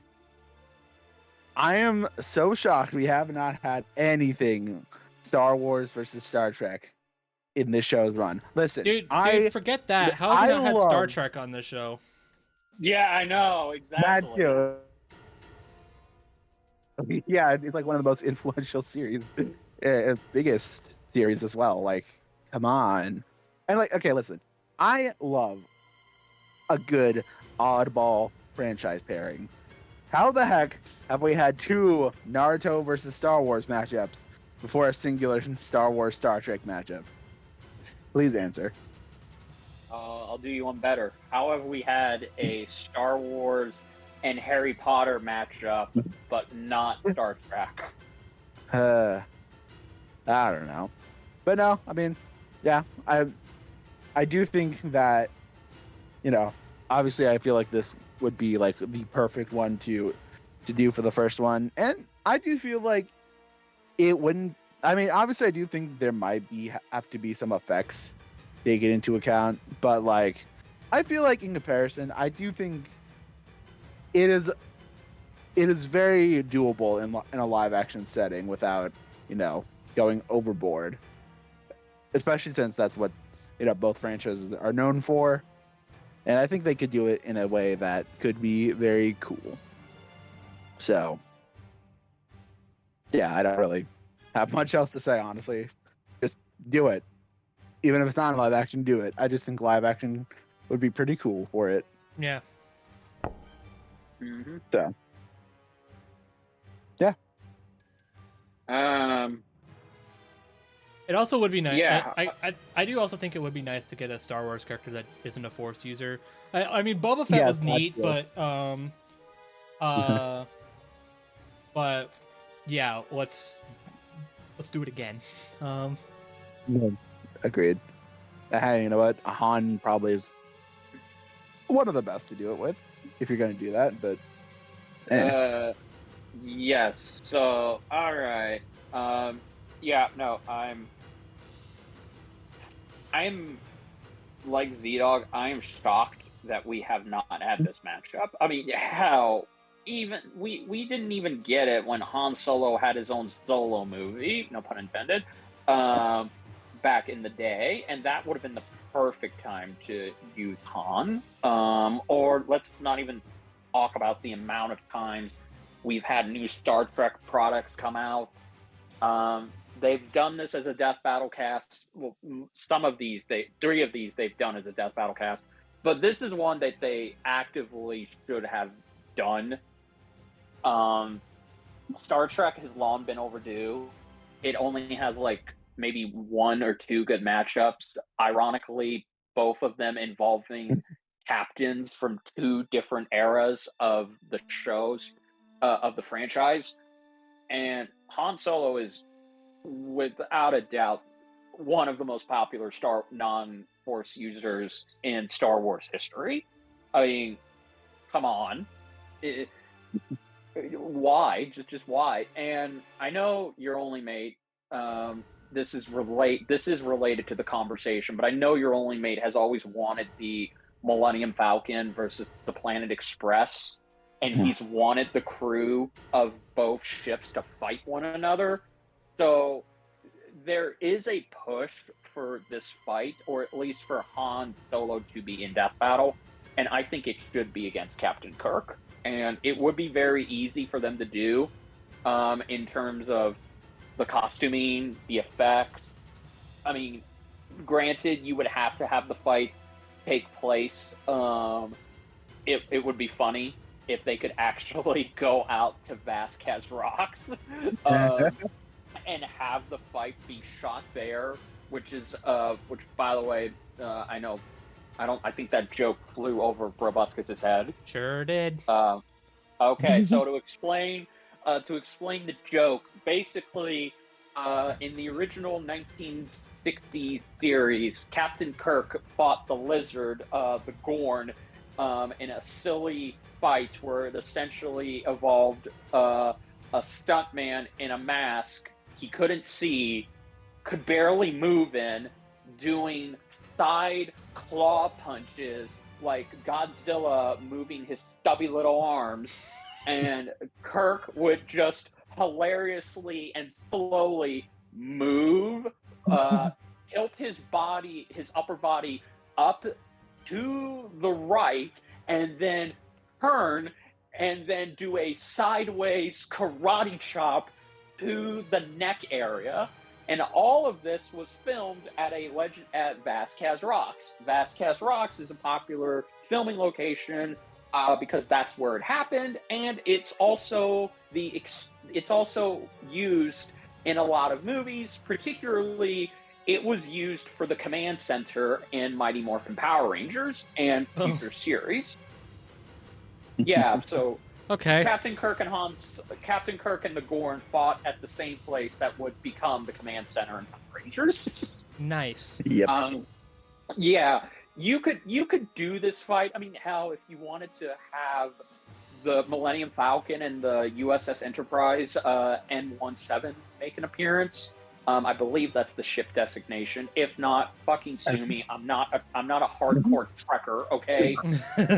I don't think any of us are, to be fair. I've seen Star Trek: The Next Generation, but I've never seen the original 1960 series. Well, just like that, you've seen more than me. And I've seen the reboot movies with Chris Pine and Zachary Quinto, but fair enough. You could have the ship in there. They could either be computer generated, or you could go George Lucas circa 1976, and you could have the ships be models, and you could use old school film techniques and tricks to make the ships move in space and actually fire at one another. So it's not like this would be the most expensive episode to make. It'd be very easy. And okay, look, I'm just gonna say it, but in terms of who gets to play who, I kind of vote Danny Shepard to be Han Solo. Yeah. I mean, look, if he shaves his beard and if he cuts his hair and you give him the outfit, I'd say he could make a great Han Solo. Yeah, I could see it, honestly. I could see it. And the actor who played, oh my god, I feel bad that I forgot his name.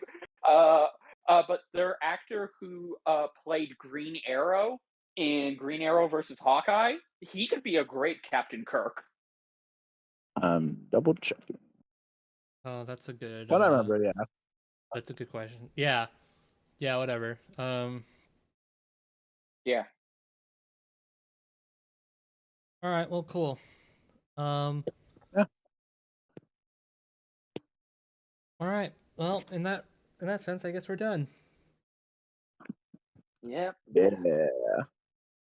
We are. What a time to come back. Yeah. There we go. Okay. Yeah, we're in for a good season, I think. Mm-hmm. Okay. Well. Wait, real quick. Tony Smith. There it Tony is. Smith Thank was you, it. Tony. Yep, Tony. There it is. All right, now you manned it. Okay. So thanks for watching. Hope you enjoyed Among Us versus Fall Guys. If you didn't, then okay, whatever. I'm sorry to hear that, but Yeah. If hope you're looking forward to Kratos versus Asura. Let us know who you guys think is gonna win this fight. Down in the comments, and you'll probably do a better job of explaining both of those two than we did. But I don't know. Maybe I'm just in a shit mood. Yeah. And then let us know what you expect the Isma Hawk live action fight to be. I'm sure there's plenty of more options we didn't think of. We didn't bring up today that could be possible. Yeah. So with that said, thank you guys for watching. Hope you enjoyed, and we will talk to you all in the next episode. Bye, everybody. Bye-bye. Bye.